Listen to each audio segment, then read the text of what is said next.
કોહોસ્ટ એમને હેલ્પ કરે કે કેવી રીતે નામ ચેન્જ થાય. તો ચાલો એકવાર ફરીથી તમારા બધા વાલા વૈષ્ણવોનું ખૂબ ખૂબ હૃદયપૂર્વકનું સ્વાગત છે.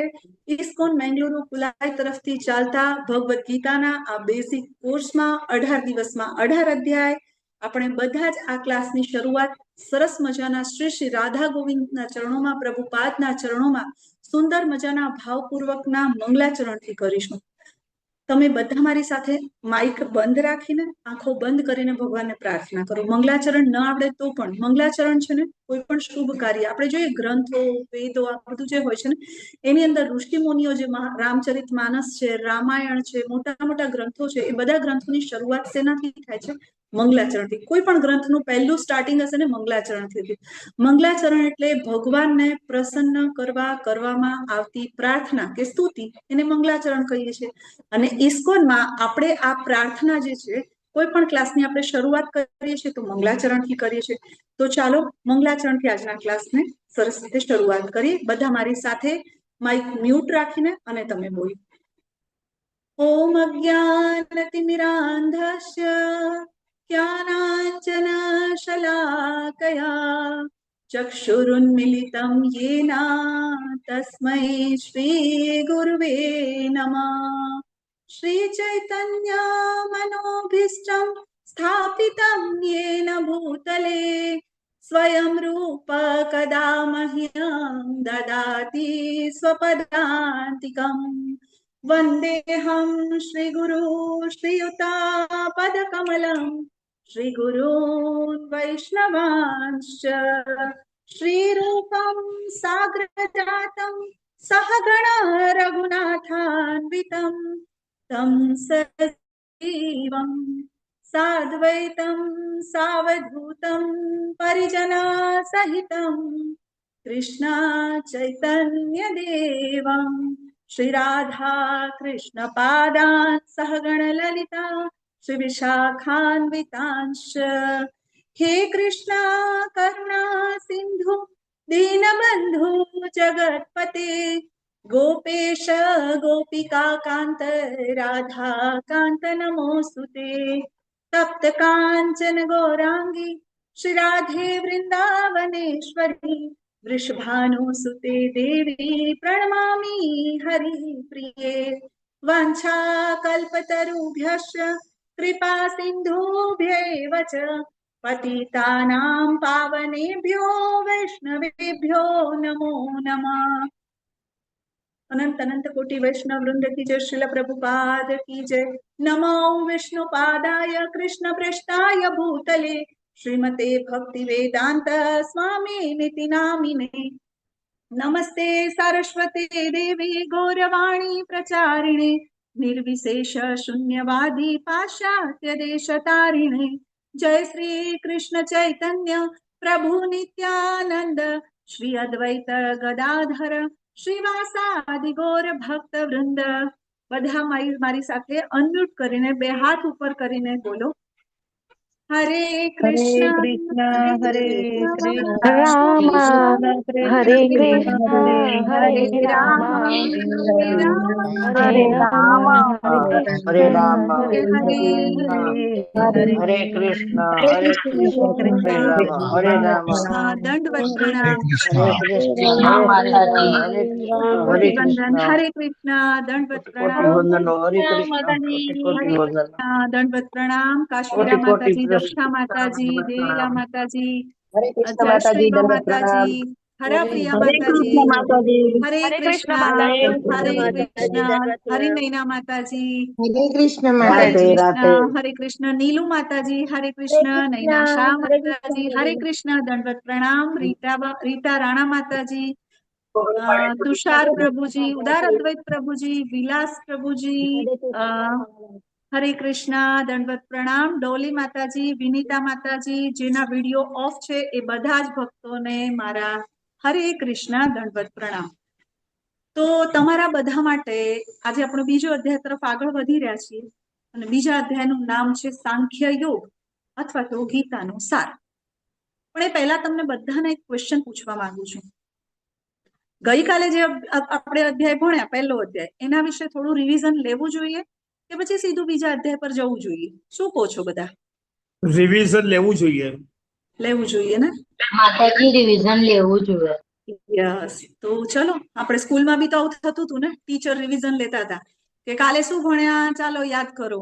6 મહિનાની સેમિસ્ટર એક્ઝામ થાય તો એના પેલા રિવિઝન ટેસ્ટ હોય, કેમ કે આપણે બધા કળયુગના મનુષ્ય છીએ. આપણને કાલે શું ખાધું હતું એ આપણને યાદ હોતું નથી. તો આજે આપણે થોડુંક નાનું સરખું રિવિઝન લઈએ. આપણું રૂટીન આ હશે આપણે કે આપણે 4 વાગે ક્લાસ ચાલુ થાય, મંગલાચરણ પછી આપણે 10 થી 12 મિનિટનું રિવિઝન લઈશું અને 4:15 થી આપણે નવો અધ્યાય જે આપણો આજનો અધ્યાય છે એના તરફ આગળ વધીશું. તો બરાબર ને? તમને બધાને શું લાગે છે? એવું કરવું જોઈએ ને આપણે? હે ને? ચાલો, તો 10 મિનિટના રિવિઝન માટે જોઈએ ને કે આપણે ક્લાસમાં કાલે તો જો કે નેટવર્ક ઇશ્યુ હતો એટલે પહેલા તો તમારા બધાની ક્ષમા માંગુ છું. છતાં પણ આપણે કાલે શું ભણ્યા, કેટલું શીખ્યા, કેટલું યાદ રહ્યું, થોડો પ્રયત્ન કરી. ચલો, તમે હેન્ડરેસ કરો તો એ હેન્ડરેસ પ્રમાણે હું તમને 1 બાય 1 પૂછી શકીશ કે કાલના અધ્યાયમાં આપણે શું ભણ્યા. હેન્ડરેસ કરો. યસ, યસ નિલેશ પ્રભુજી, હરે કૃષ્ણ. હરે કૃષ્ણ. કૃષ્ણ કાલે પ્રભુજી. સત્સંગમાં આતતાઈને ભણવાની અદ્ભુત વાત કરી તમે કે આ 6 પ્રકારના ગુના હતા અને બધા જ એમણે કર્યા હતા. આ પહેલી વખત જીવનમાં જાણ્યું. ઘણી ગીતા વાંચી પણ આ પહેલી વખત ખબર પડી. એ ખૂબ સરસ હતું. હરે હરી કૃષ્ણ. હરી બોલ. હરે કૃષ્ણ પ્રભુજી. હરી બોલ પ્રભુજી. ખૂબ સરસ. હરે બોલ. યસ, બીજા બધાને મતલબ હેન્ડરેઝ કાલે શું ભણ્યા હતા, શું ખરેખર યાદ નથી? યસ, મનીષા માતાજી, હરે કૃષ્ણ. બોલો માતાજી. હરે કૃષ્ણ માતાજી, દંડવત પ્રણામ. હરે કૃષ્ણ. ચિંતા અને દંડવત પ્રણામ. આપણે ચિંતા અને ભયમાંથી બહાર નીકળવા માટે ભગવત ગીતા જ એકમાત્ર ઉપાય છે. હરી બોલ. હરે કૃષ્ણ. હરી બોલ. યસ, વિનય પ્રભુજી, હરે કૃષ્ણ. દંડવત પ્રણામ પ્રભુજી.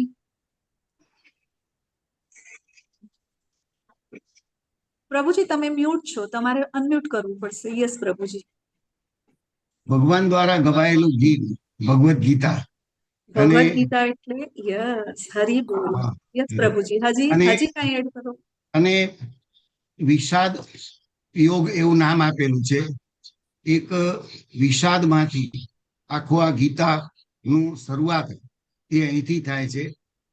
અલગ અલગ પાત્રો દ્વારા ભગવાન આપણને જ કહેવા માંગે છે. ખરેખર આપણા માટે જ છે. અર્જુનને તો એક માધ્યમ બનાવેલ છે અને એના દ્વારા આપણને આખી શૈલી સમજાવવામાં આવી છે.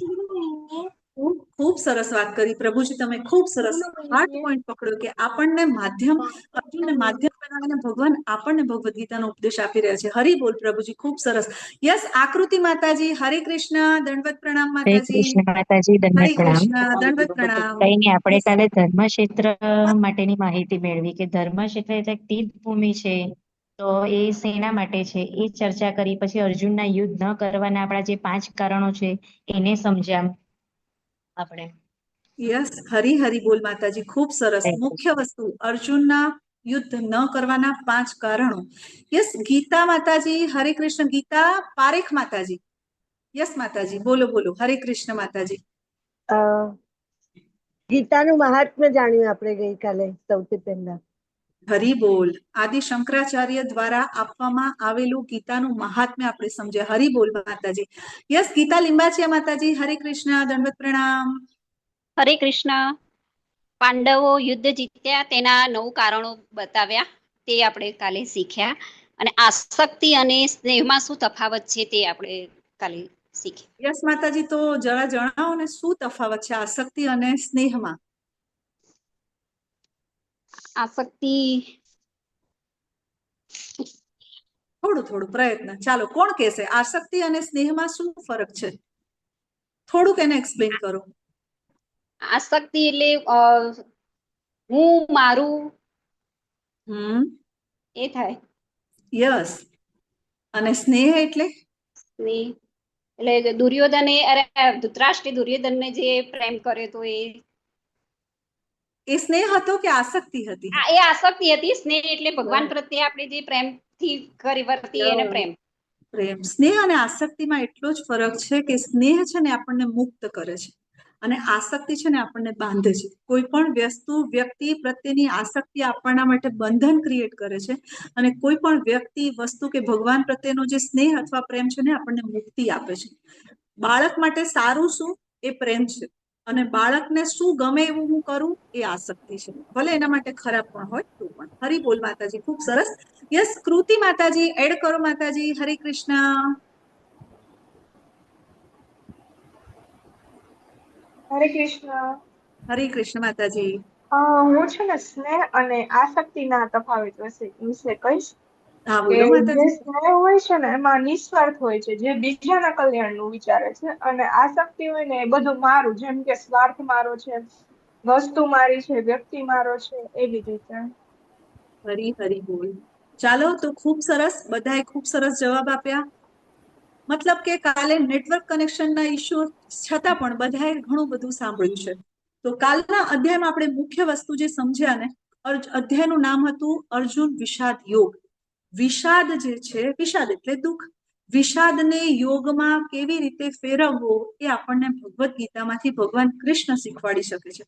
હે ને? વિષાદને પણ યોગ, યોગ એટલે જોડાવું. અહીંયા કોની સાથે જોડાવાનું છે? ભગવાન કૃષ્ણ સાથે. તો આપણા વિષાદને, આપણા બધાના જીવનમાં વિષાદ છે કે નહીં? હા યા ના? દુઃખ છે કે નહીં? પ્રશ્નો છે કે નહીં? ટેન્શન છે ને? છે, બરાબર. હવે એમાંથી બહાર નીકળવાનું અને એને જે યોગ બનાવીને ભગવાન સાથે કેવી રીતે જોડાવું એ આપણે પહેલા અધ્યાયમાં શીખ્યા.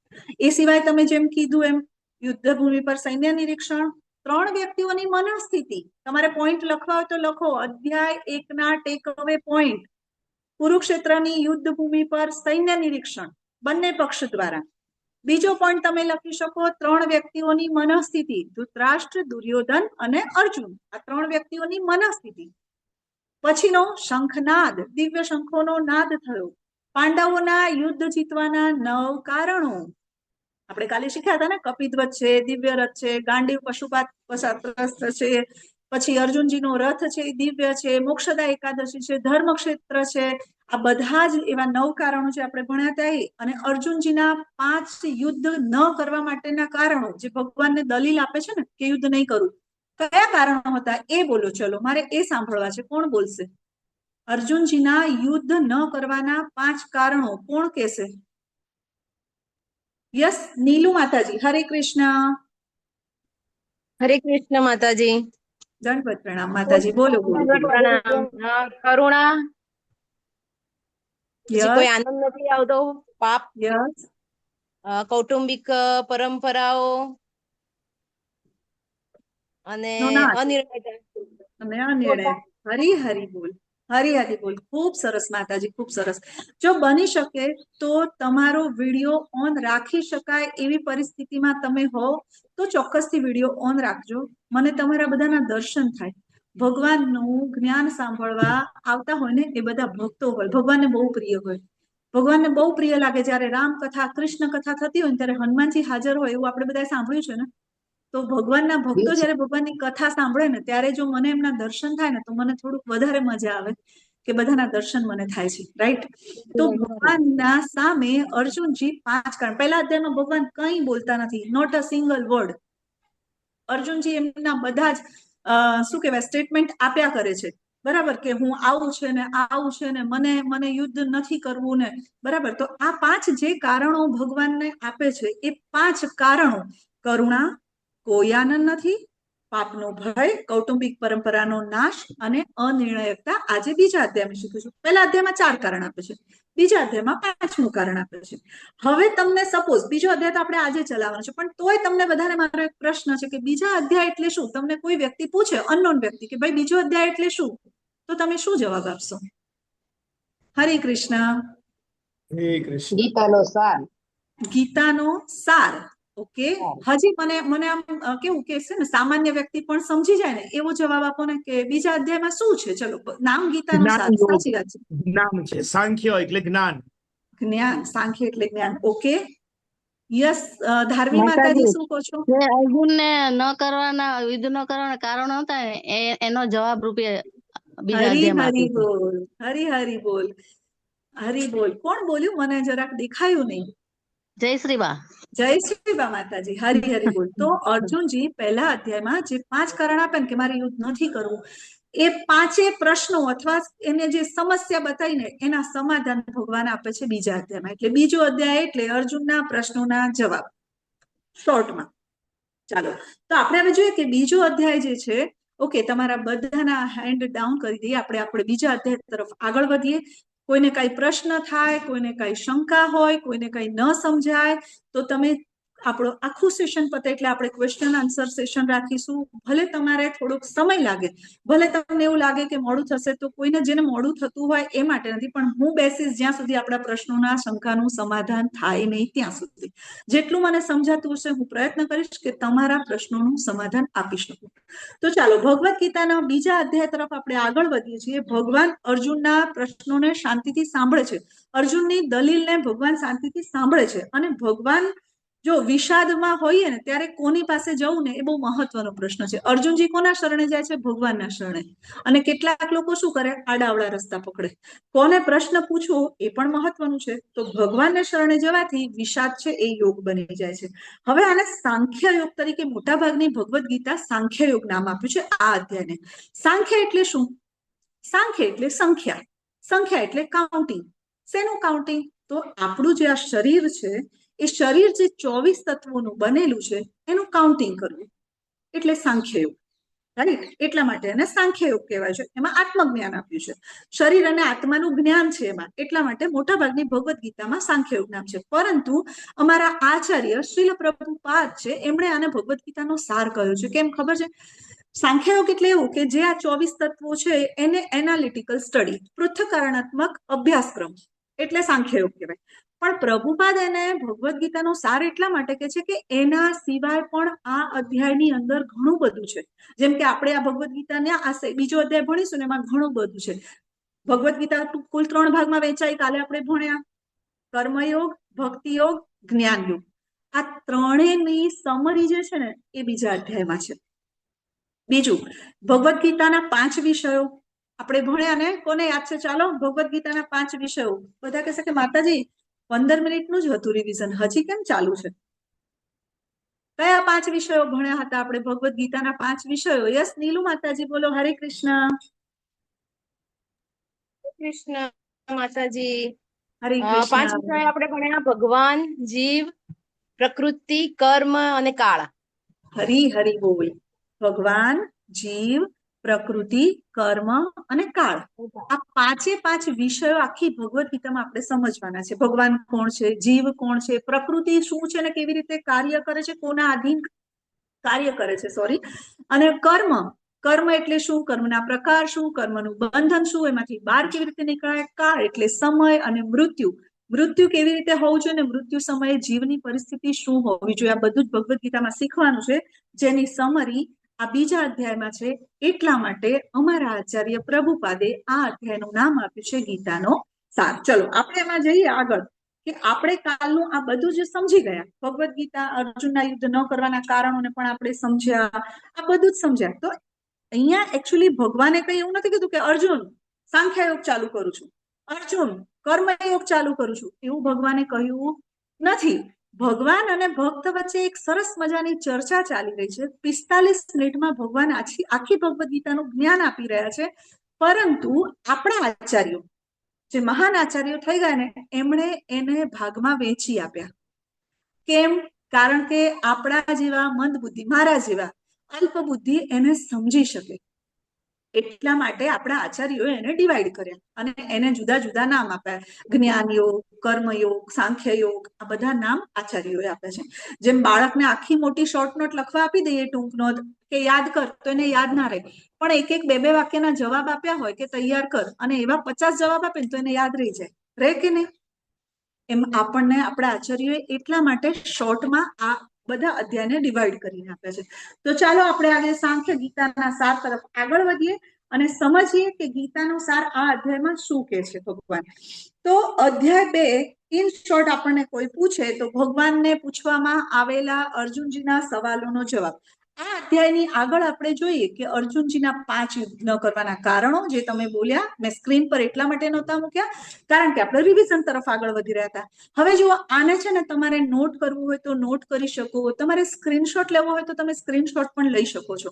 બહુ મહત્વની વસ્તુ છે કે ભગવાન કયા શ્લોકની અંદર અર્જુનના કયા પ્રશ્નના જવાબ આપી રહ્યા છે. જો પહેલો પ્રશ્ન છે કરુણા, તો કરુણાનો જવાબ ભગવાન ક્યાં આપે છે? 2.11 થી 30 શ્લોકમાં શું સમજાવે છે? આપણે શરીર નથી, આપણે આત્મા છીએ. પછી કોઈ આનંદ નથી, એ કયા શ્લોકમાં સમજાવે છે? તો 2.31 થી 37 એમાં. પછી પાપનો ભય, તો એનું સોલ્યુશન ભગવાન ક્યાં આપે છે? તો 33 અને 38 થી 53 શ્લોકમાં.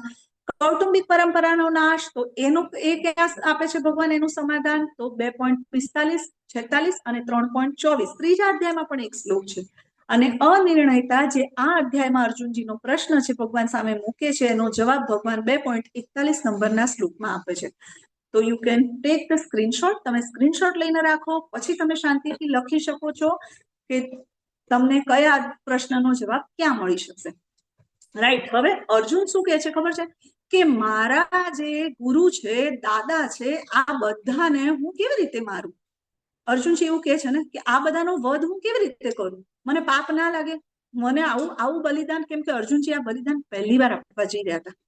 ધર્મની અંદર અર્જુનજી માટે આ બલિદાન પહેલી વાર હતું. ભગવાનની પ્રસન્નતા માટે આ બલિદાન ફર્સ્ટ ટાઈમ હતું. રાઈટ. પણ આપણે એવું જાણીએ છીએ, તમે બધા મને જણાવો કે તમને ખબર છે કે ભૂતકાળમાં અથવા અર્જુન પહેલા પણ કોઈએ ધર્મ માટે, ભગવાનની પ્રસન્નતા માટે આવા બલિદાન આપ્યા હોય? તમને ધ્યાન હોય તો તમે હેન્ડ રેઝ કરો કે આવા બલિદાન કોણે આપ્યા છે પહેલા, કે જેણે ભગવાનની પ્રસન્નતા માટે પોતાના દાદા, મામા, પિતા, ભાઈ, બેન, પત્ની એમનો વિરોધ કર્યો હોય અથવા તો એમનો સાથ ના આપ્યો હોય? ચાલો ચાલો ચાલો, તમારા માટે પ્રશ્ન છે. ભક્ત પ્રહલાદ વિભીષણ, ભક્ત પ્રહલાદ, યસ. હજી કોઈ કઈ એડ કરશે? હજી નરસિંહ મહેતા, શુક્રાચાર્ય અને બલી મહારાજ. બલી મહારાજ, મીરાબાઈ. શુક્રાચાર્ય, હરી હરી બોલ, હરી હરી બોલ. Mirabai, yes, very good. તો આપણે એવું જોયું છે ભક્ત પ્રહલાદ, યસ. પછી ભીષ્મ પિતા ભીષ્મ પિતામહ કેવી રીતે? એમને આખા કુરુવંશમાં બધું બલિદાન આપી દીધું કે હું લગ્ન નહીં કરું. એને આખું સર્વસ્વ, એનું જીવનનું સર્વસ્વ આખું એને અર્પણ કરી દીધું હતું આપણે ધર્મની પાછળ. એને ગીતા માતાને તો ધર્મ પાછળ તો નહીં, એમણે તો એ ભગવાનની પ્રસન્નતા માટે નથી કર્યું ને. એમણે પોતાનું બલિદાન આપ્યું, એ તો એમણે પોતાના ભૌતિક સંબંધ માટે આપ્યું, પોતાના પિતા માટે કે અથવા તો રાજકીય. સમજો પ્રશ્ન ફરી એકવાર તમને સમજો. યસ, પ્રશ્ન ફરી સમજીએ. એવા કયા વ્યક્તિઓ છે જેમણે ધર્મ માટે પોતાના સંબંધીઓનું બલિદાન આપ્યું હોય? ધર્મ માટે, ભગવાનની પ્રસન્નતા માટે. જેમ કે આગળ માતાજીએ કીધું કે રાવણ અને વિભીષણ, તો રાવણ એ વિભીષણ બંને ભાઈઓ હતા ને, છતાં પણ ભગવાન રામની પ્રસન્નતા માટે. યસ, વિદુરજી, હરી હરી બોલ, ખૂબ સરસ. રાઈટ. ચાલો આપણે એવા કેટલાક ઉદાહરણો જોઈએ. પિતા અને પુત્ર, તો ભક્ત પ્રહલાદને કેવી રીતે ભૂલાય? સૌથી પહેલા ભક્ત પ્રહલાદના પિતા કોણ હતા? હિરણ્યકશિપુ. અને એ વિષ્ણુના વિરોધી હતા, અસુરી વૃત્તિ હતી ને, વિષ્ણુનો વિરોધ હતો, એમને ભગવાન બનવું હતું. જેને ભગવાન બની જવું હોય ને એ આસુરી વૃત્તિ ધરાવતો હોય તો જેને ભગવાન બનવું હોય. રાઈટ. તો એમના પિતાશ્રીને એમને ઘણું સમજાવે કે પપ્પા, આપણા બધાના પપ્પા તો છે ને કૃષ્ણ છે, વિષ્ણુ છે, આપણા બધાના પપ્પા એ છે, આપણે તો બધા એમની સંતાન છીએ. પણ હિરણ્યકશ્યપુ સમજ્યા નહીં. એટલા માટે પ્રહલાદ મહારાજે ભગવાનની પ્રસન્નતા માટે પોતાના પિતાનો ત્યાગ કર્યો. આપણને બધાને સ્ટોરી ખબર છે. હર્યાશ્વ અને બહુલાશ્વ દક્ષ પ્રજાપતિના પુત્રો હતા. દક્ષ પ્રજાપતિ એમને કહેવામાં આવ્યું કે તમે સંસારને આગળ વધારો. એ કહેવામાં આવ્યું છતાં પણ એમણે કીધું કે નહીં, અમે સંસારને આગળ વધારવા માટે નહીં, અમે ભગવાનની ભક્તિ કરવા માંગીએ છીએ. 4 કુમારો, આપણને બધાને ખબર છે ને, બ્રહ્માજીના 4 કુમારોની વાત. સનક, સનાતન, આજે 4 સનક નંદન, 4 કુમારો છે ને, એમને પણ બ્રહ્માજીએ આજ્ઞા કરી હતી. શું આજ્ઞા કરી હતી? કે તમે પણ આગળ વધીને અને વંશ મનુષ્ય જાતિને વધારવા માટે સંસારિક જીવન શરૂ કરો.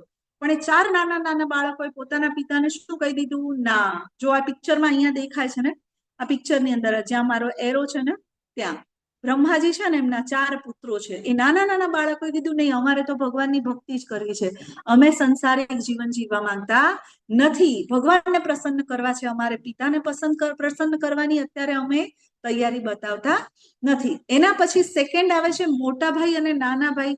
જેમ હમણાં માતાજીએ કીધું ને, એક માતાજીએ કહ્યું ને કે રાવણ અને વિભીષણ, જેણે ભગવાન શ્રી રામની પ્રસન્નતા માટે પોતાના ભાઈ રાવણનો સાથ છોડી દીધો ને. અને દક્ષા માતાજી આપણને કોઈ એમ કે તમે ભગવાન માટે તમારા ભાઈને છોડી દો, તમારો ભાઈ ખોટો છે, એવું થોડી કરાય. ભાઈ છે, હવે એને જોડે થોડી બગાડાય. કરીએ ને આપણે. તો વિભીષણ આટલું મોટું રાજ્ય, આખી સોનાની લંકા, રાવણ એ વખતે ત્રિલોક સ્વામી તરીકે ઓળખાતો હતો ને, બધા ગ્રહોને એને જીતી લીધા હતા, સ્વર્ગ જીતી લીધું હતું, છતાંય પોતાના ભાઈનો સંગ છોડીને એણે રામને સાથ આપ્યો અને રાવણની વિરુદ્ધમાં યુદ્ધ કર્યું. એવી જ રીતે આગળ છે પોતાના ગુરુ અને શિષ્ય. હવે ગુરુનો વિરોધ કરવો એટલે તો કેટલી બીક લાગે ખબર છે? ગુરુ તો શ્રાપ આપી દે તો પતી ગયું, આવી બીક લાગે ને આપણને. પણ સાચા ગુરુ કેવા હોય આપણે ભાગવત ગીતામાંથી શીખીશું. 18 દિવસના અધ્યાયમાં તમે મારી સાથે બની રહેશો ને તો આપણને સમજાશે. તો યજમાન, આપણને આ વાર્તા ખબર છે ને, વામનદેવનો અવતાર લીધો હતો ને ભગવાને. વામનદેવનો અવતાર લઈને ભગવાન બલિ મહારાજ પાસે આવ્યા હતા અને બલિ મહારાજ પાસે આવીને એમણે શું માંગ્યું હતું? એમણે 3 ડગલા જમીન. 3 ડગલા જમીન માંગી હતી. તો ત્યારે તો બલિ મહારાજ કહે છે કે અરે બ્રાહ્મણ શ્રેષ્ઠ, 3 ડગલામાં તમે શું કરશો? તમે કહો, હું અત્યારે તો ત્રિલોકનો આખો સ્વામી છું, સ્વર્ગ મારી સાથે છે, પાતાળ લોક મારું છે, પૃથ્વી લોક પર હું રાજ્ય કરું છું, કોઈ ગ્રહ માંગી લો, કોઈ લોક માંગી લો, હું તમને આપી દઈશ. તો શુક્રાચાર્ય જે હોય છે ને, અસુરોના ગુરુ, એમને ખબર પડી જાય છે કે ઓ યસ, આ કોઈ સામાન્ય બાળક નથી. જો ચિત્રની અંદર શુક્રાચાર્ય બલિ મહારાજના કાનમાં આવીને કહે છે, જોજે હું છેતરાતો નહીં, આ વિષ્ણુ છે, બધું લઈને જતો રહેશે, તને ખબર નહીં પડે. તો બલિ મહારાજ કે શું વાત કરો છો? આ વિષ્ણુ છે, એ જ વિષ્ણુ જેની મારા દાદાએ તપસ્યા કરી હતી, જેમને પ્રસન્ન. કોણ છે ખબર છે? બલિ મહારાજના દાદા કોણ છે? પ્રહલાદ ભક્ત પ્રહલાદ મહારાજ, ભક્ત શિરોમણી પ્રહલાદ મહારાજ કી જય. તો પ્રહલાદ મહારાજ જેમણે ભગવાનને પ્રસન્ન કર્યા, એ ભગવાન મારી પાસે આવે અને મારી પાસે ભિક્ષા માંગે છે, 3 ડગલા જમીન હું આપી દઈશ. અરે કે તને લઈ જશે લૂંટીને? અરે ભલે લઈ જતા, મારી પાસે આમ હું કેટલો મહાન હોઈશ ને કે ભગવાન મારી પાસેથી ભિક્ષા માંગી રહ્યા છે. તો ભગવાન વચન આપી દે છે બલિ મહારાજ ભગવાન વામનદેવને કે યસ, માંગો, તમારી તાકાત હોય. 3 ડગલા જમીન અને પછી વિરાટ રૂપ લઈને 1 ડગલામાં આખું આકાશ અને પૃથ્વી ને બધું જ, અને 3જું ડગલું ક્યાં મૂકું? તો બલિ મહારાજ પોતાનું મસ્તક મૂકી દે છે કે મારા મસ્તક પર મૂકો, અને પાતાળમાં જતા રહે છે. અને ભગવાન છતાં પણ એમના ઋણી બની જાય છે કે આટલો મોટો દાનવીર, આટલો મોટો મારો ભક્ત કોઈ હોય કે જે પોતાનું મસ્તક મને આપી દે. તો આવી રીતે બલિ મહારાજે એમના ગુરુનો વિરોધ કર્યો. તો જ્યારે ગુરુ વ્યભિચારી હોય, શાસ્ત્રની વિરુદ્ધનો લઈ જાય આપણને, કૃષ્ણથી વિમુખ એટલે કે ભગવાનથી વિમુખ લઈ જાય, તો એવા ગુરુનો પણ આપણે ત્યાગ કરવો જોઈએ. એવા ગુરુને ક્યારેય ન પકડી રાખવા જોઈએ જે આપણને ભગવાનથી વિરુદ્ધ લઈ જાય, શાસ્ત્રોથી વિરુદ્ધ લઈ જાય. એવા ગુરુ આગળ પણ આપણે આગળના અધ્યાયમાં પણ આ ચર્ચા કરીશું.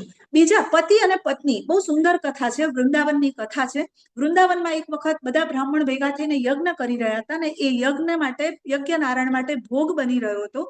અને બલરામ અને કૃષ્ણ ભગવાન ત્યાં ગાયો ચરાવવા આવ્યા હતા અને એમને બહુ જ ભૂખ લાગી અને એ ભગવાનને આવીને બ્રાહ્મણની પત્નીઓને વિનંતી કરે છે કે અમને ભૂખ લાગી છે. ત્યારે બ્રાહ્મણો ના પાડે છે કે હજી તો ભગવાનને ભોગ લાગ્યો નથી એટલે એમને કઈ ભોજન મળશે નહીં. પણ ત્યારે બ્રાહ્મણ પત્નીઓ પોતાના પતિની વિરુદ્ધમાં જઈને તૈયાર થયેલો ભોગ ભગવાન કૃષ્ણ અને બલરામને બધો જ ભોગ જમાડી દે છે. તો ભગવાનની પ્રસન્નતા માટે બ્રાહ્મણ પત્નીઓએ એમના પતિનો પણ ત્યાગ કર્યો. આનું પણ એક ઉદાહરણ છે. આવા ઘણા બધા ઉદાહરણો આપણને શાસ્ત્રોમાં જોવા મળે છે. વનવાસ કોને થયો તો? રામચંદ્ર ભગવાનને કે લક્ષ્મણજીને અને ભરતજીને?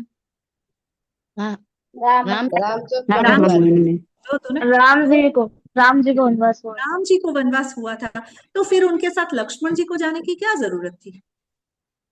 ગયા ને પોતાના नहीं। ભાઈની वो अपनी भैया की सेवा के लिए गए थे। Yes, પોતાના ભાઈની પ્રસન્નતા માટે, ભગવાન શ્રી રામચંદ્રની પ્રસન્નતા માટે ગયા.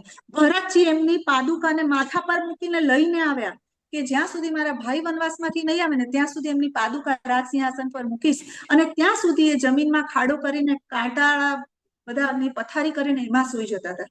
ક્યાં જરૂર હતી એમને ભગવાન માટે આવો ત્યાગ?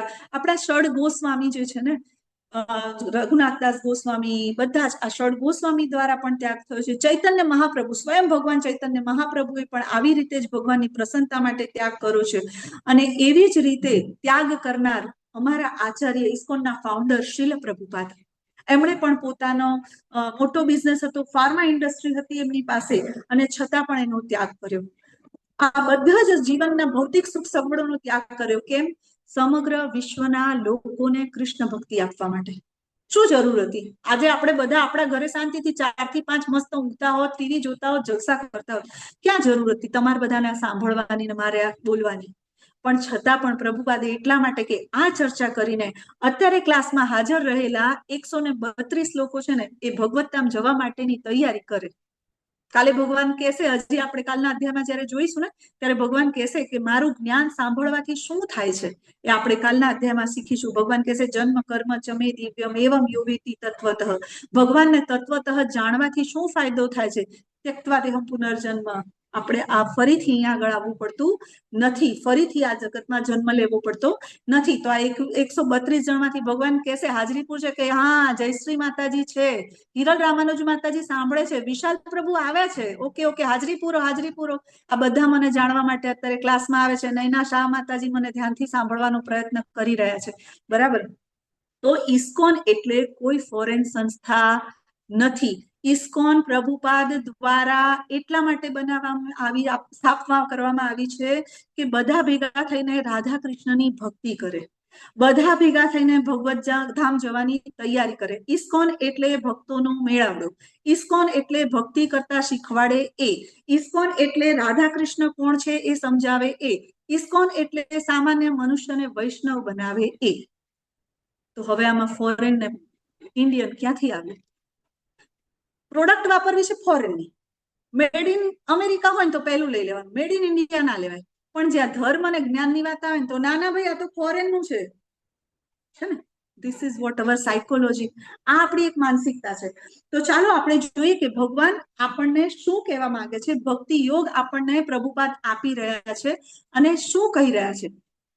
તો આગળ જયારે ભગવાન અધ્યાય 2 ની શરૂઆત જયારે ભગવાન કરી રહ્યા છે ને, તો ભગવાન આપણને આ અધ્યાયમાં શું શું શીખવાડી રહ્યા છે. તો સૌથી પહેલા ભગવાન કહે છે કે આ અધ્યાયની અંદર કેટલા શ્લોક છે? કુલ 72 શ્લોક છે. 72 શ્લોકમાંથી પહેલા 1 થી 10 શ્લોક જે અહીંયા દેખાય છે ને, એ અર્જુનની અનિર્ણયતા. કાલે વાત થઈ હતી ને, 5મો પ્રશ્ન બીજા અધ્યાયમાં છે, આ અર્જુનજીની અનિર્ણયતા. પછી 11 થી 30 શ્લોક છે ને, એમાં ભગવાન આત્મજ્ઞાન આપે છે. હું શરીર નથી, હું આત્મા છું, આવું આપણને શીખવાડશે. ભગવાનની એન્ટ્રી થાય છે. આમ હીરોની એન્ટ્રી કેવું, આમ પિક્ચરની 10 મિનિટ થાય ને પછી આમ હીરો આવે. તો આ છે ને આપણા આ ભૌતિક જગત, આધ્યાત્મિક જગત, હા, આ આપણા સુપર હીરો છે, બરાબર ને? જે અત્યારના હીરો છે ને એ આપણને કઈ શીખવાડવાના નથી, પણ આપણા જે આ સુપર હીરો છે ને એ આપણને જીવન જીવતા શીખવાડવાના છે. આ જીવન મૃત્યુમાંથી કેવી રીતે મુક્ત થવું ને એ શીખવાડવાના છે. એના પછી 31 થી 37 નંબરના શ્લોકમાં આપણને નિયત કર્તવ્ય વિશે ભગવાન શીખવાડશે. અને અર્જુનજી જયારે કહે છે ને કે હું તો યુદ્ધ નહીં કરું, હું તો જંગલમાં જતો રહું, ભગવાન મારે યુદ્ધ નથી કરવું, ભગવાન રડે છે. એટલે પહેલા 10 અધ્યાયમાં તો અર્જુનજી રડે જ છે ભગવાન સામે કે હું યુદ્ધ નહીં કરું, મારા દાદાને નહીં મારું, મારા ગુરુ છે. હા, પછી ભગવાન એને સમજાવે છે કે તારે કોઈને મારવાના નથી, આત્મજ્ઞાન આપે છે. પછી ભગવાન એને નિયત કર્તવ્ય સમજાવે છે કે જયારે તું અહીંયા આવ્યો છે તો તારે કર્મ તો કરવું જ પડશે. ભગવાન એમને અર્જુનજીને આત્મ 38 થી 53માં શ્લોકમાં ભગવાન નિષ્કામ કર્મયોગ સમજાવે છે. અને છેલ્લે 54 થી 72માં આત્મ સાક્ષાત્કાર કરી ગયેલા વ્યક્તિના લક્ષણો કેવા હોય એના વિશેની ભગવાન ચર્ચા કરે છે. આ બધું જ ભગવદ્ ગીતામાં આપ્યું છે. એટલા માટે પ્રભુપાદે એને ભગવદ્ ગીતાનું સાર એવું નામ આપ્યું છે. હવે જુઓ, આ બધું જ જયારે ભગવાન વાત કરે છે ને, એટલે ટર્નિંગ પોઈન્ટ ભગવદ્ ગીતાનો ક્યાંથી થાય છે? તો સીધો આપણે શ્લોક 2.7. તમને બધાને થશે કે માતાજી ઉલ્લું બનાવે છે, આડી અવળી વાતો કરે છે ને સીધા 7મા શ્લોક પર પહોંચી ગયા. 1 થી 6 શ્લોકનું શું થયું? તો આપણે જેમ પેલા વાત થઈ હતી ને કે આપણે ઓવરવ્યુ લઈ રહ્યા છીએ. ભગવદ્ ગીતાના બધા જ શ્લોક ઇમ્પોર્ટન્ટ છે, પરંતુ ઓવરવ્યુમાં આપણે મુખ્ય જેમ બોમ્બે, સુરત, વલસાડ, અમદાવાદ, બરોડા આ મુખ્ય સિટી, પછી ગામડા બધા એની અંદર આવી જાય ને, એવી રીતે આપણે મુખ્ય શ્લોકની વાત કરીએ છીએ. અને આ જે શ્લોક છે ને એ ભગવદ્ ગીતાનું ટર્નિંગ પોઈન્ટ છે. અત્યાર સુધી તો અર્જુનજી એ જ કરી રહ્યા હતા, મારે નથી કરવું, હું કેવી રીતે લડું, ભગવાન તમે સમજતા નથી, મારી સામે મારા લોકો છે, વિચારો. અને અહીંયાથી ટર્નિંગ પોઈન્ટ, ભગવાનને લાગ્યું કે મેં બધી દલીલ આપી દીધી, બધું જ કરી ચૂક્યો, ભગવાન કંઈ બોલતા નથી, તો હવે પ્રશ્ન પૂછવો પડશે. પ્રશ્ન પૂછીએ તો જવાબ મળે ને, પ્રશ્ન પૂછવાથી જવાબ મળે, દલીલ કરવાથી જવાબ મળે નહીં. તો અર્જુનજી ભગવાનને હવે વિચારે છે કે હવે મારે પ્રશ્ન પૂછવો પડશે. અર્જુનજી શું કે છે ખબર છે? અર્જુન ઉવાચ કાર્પણ્ય દોષોપહત સ્વભાવ પૃચ્છામિ ત્વાં ધર્મ સમૂઢ ચેતઃ યશ્રેયશાનિશ્ચિतं બ્રૂહિ તન્મે શિષ્યસ્તેહં સાધિમાં ત્વાં પ્રપન્નમ. આ શ્લોક ગમે તેટલો સમય લાગે તો એ શ્લોક મોઢે કરી લેજો, બધાને મારી વિનંતી છે. કારણ કે સવારે ઉઠીએ ને ત્યારથી આપણું મન દ્વિધામાં હોય, સંશયમાં હોય, ડરમાં હોય, ચિંતામાં હોય, ટેન્શનમાં હોય કે ના હોય? હોય કે ના હોય? આપણે બધા માતાજીઓની વાત કરીએ, મારો ઘરવાળો મારું માનતો જ નથી, છોકરાઓ તો સાંભળતા જ નથી, સાસુ સસરાને કેવી રીતે સમજાવવા, ઘર કેવી રીતે ચલાવવું, પ્રભુજીને ચિંતા હોય, આટલી બધી ડિમાન્ડ છોકરાઓની કેમ પૂરી કરવી, અલા ઘર ખર્ચ ગયા મહિને તો આપ્યો તો તોય પતી ગયું. આ બધી જ ચિંતાઓનું સમાધાન આપણને સવારથી ચાલુ થાય છે. આનાથી મોટા પ્રશ્નો પણ આપણી સામે છે. અત્યારે લાઈવ આપણે જોઈએ તો મોંઘવારી, લોકોની માનસિક તણાવ, બાળકોના પ્રશ્નો, જીવનના પ્રશ્નો, જવાબદારીઓ, આ બધી પ્રશ્નોની અંદર લોકો આત્મહત્યાનો અંતિમ રસ્તો અપનાવે છે. ભગવાન શું કહે છે ખબર છે? આ બધી સમસ્યાઓથી ભાગવાનું નથી. આ સમસ્યાને ભગવાન સામે બેસીને અને રોજ દિવસમાં 2-3 વાર જો આ શ્લોક બોલવામાં આવે ને તો તમારી એકે સમસ્યા એવી નહીં હોય કે જેનું સમાધાન તમને ના મળે. પણ ખાલી શ્લોક નથી બોલવાનો પાછા, નહીં તો કે માતાજી આ શ્લોક તો હું રોજ બોલું છું, કાંઈ થતું નથી. ભગવદ્ ગીતા વાંચવાની છે, ભગવદ્ ગીતાને સમજવાની છે અને એના જ્ઞાનને આપણા જીવનમાં ઉતારવાનું છે. રાઈટ? તો આ શ્લોકમાં અર્જુનજી શું કે છે? કાર્પણ્ય, કૃપણ છું, સ્વીકારે છે અર્જુનજી કે હું કૃપણ છું. કૃપણ એટલે મારી ક્ષમતા નથી, મારી બુદ્ધિ કૃપણ છે, મને ખબર નથી પડતી કે શું કરું કે શું ના કરું. દુર્બળતાનો સ્વીકાર કરવો.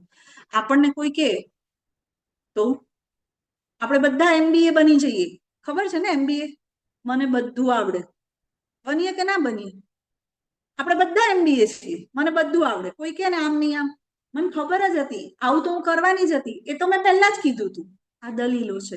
પણ ભગવાન અર્જુનજી એવું નથી કરતા. અર્જુનજીને સમજાઈ ગયું કે હવે સમાધાન જોઈએ છે, બહાર નીકળવું છે આ બધા મનોમંથન, આ જે પ્રશ્ન અને ગૂંચવણના માથાકૂટમાંથી. એટલે ભગવાન પોતાની કૃપણતાને અર્જુનજી ભગવાન સમક્ષ સ્વીકારે છે કે હું કૃપણ છું, મને સમજાતું નથી મારે શું કરવું જોઈએ. રાઈટ? કૃપણતાને સ્વીકારીને બીજો પ્રશ્ન છે પૃચ્છામિ ત્વામ. કોને પૂછવું? જો જ્યારે મુશ્કેલીનો સમય હોય ત્યારે એનું સમાધાન કોની પાસેથી લેવું ને એ બહુ મોટો પ્રશ્ન છે. તમે કોને પૂછી રહ્યા છો? બરાબર? અર્જુનજી ભગવાનને પૂછે છે. આપણે ઘણા એવાને પૂછીએ ને કે એક પ્રશ્ન હોય ને અને એના સમાધાન લેવા જાય ને તો બીજા 4 પ્રશ્નો ઉભા થઈ જાય, એવી સલાહ મળે આપણને. હરે કૃષ્ણ, હરે કૃષ્ણ. યસ. તો કોને પૂછવું એ બહુ મોટું વસ્તુ છે. એટલે ભગવાનને પૂછી રહ્યા છે અર્જુનજી. પૃચ્છામિ ત્વામ, હું તમને પૂછી રહ્યો છું, કારણ કે મારી મતિ તો મૂળ થઈ ગઈ છે, મને સમજાતું નથી ધર્મ શું, અધર્મ શું, શું કરું કાંઈ.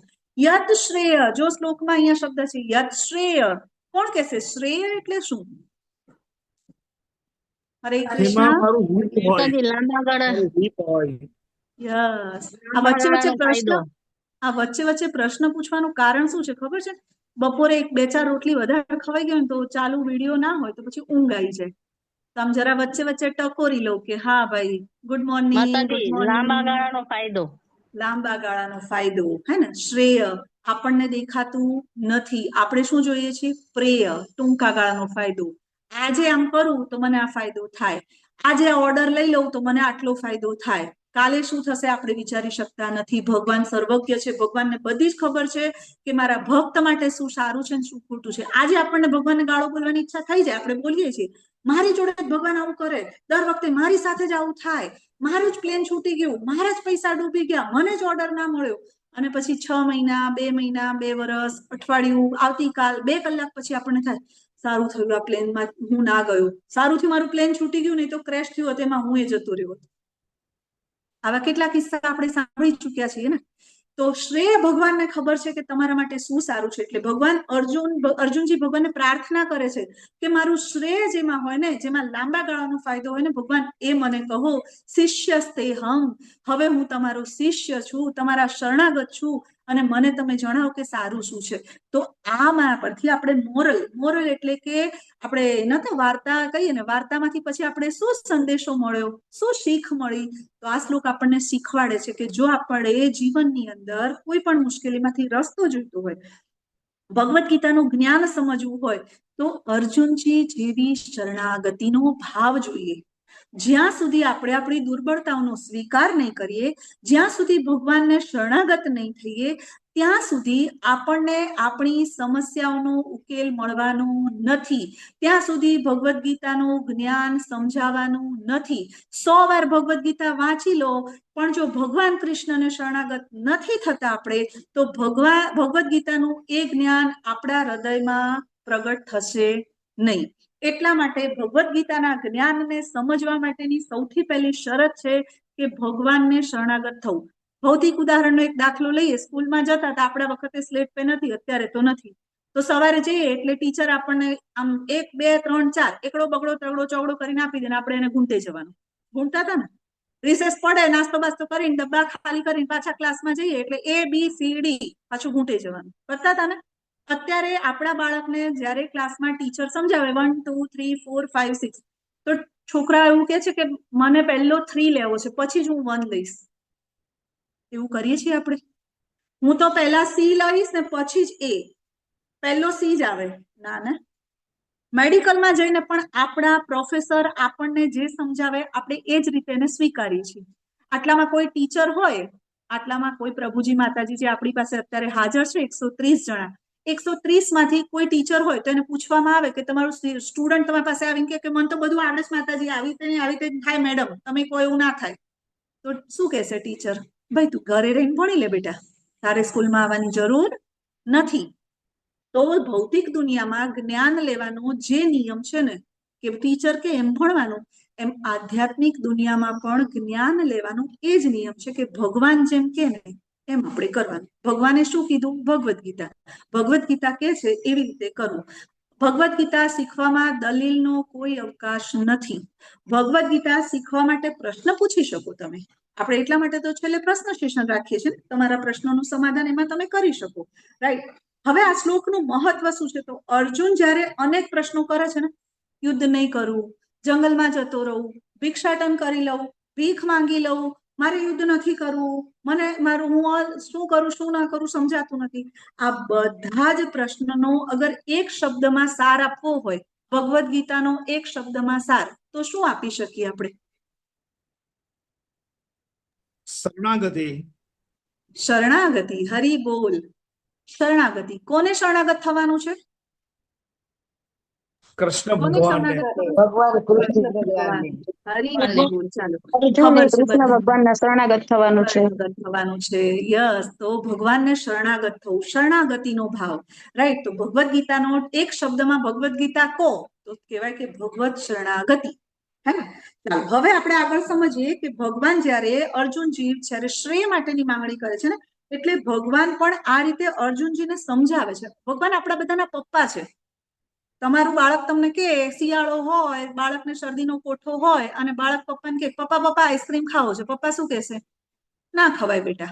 બાળક રડશે, કેટલું ધમ પછાડા કરશે, પણ પપ્પાને ખબર છે કે જો આજે આઈસ્ક્રીમ ખાશે, કાલે દવા લેવી પડશે, તાવ આવશે, અઠવાડિયાની સ્કૂલ બગડશે ને એનું નુકસાન થશે.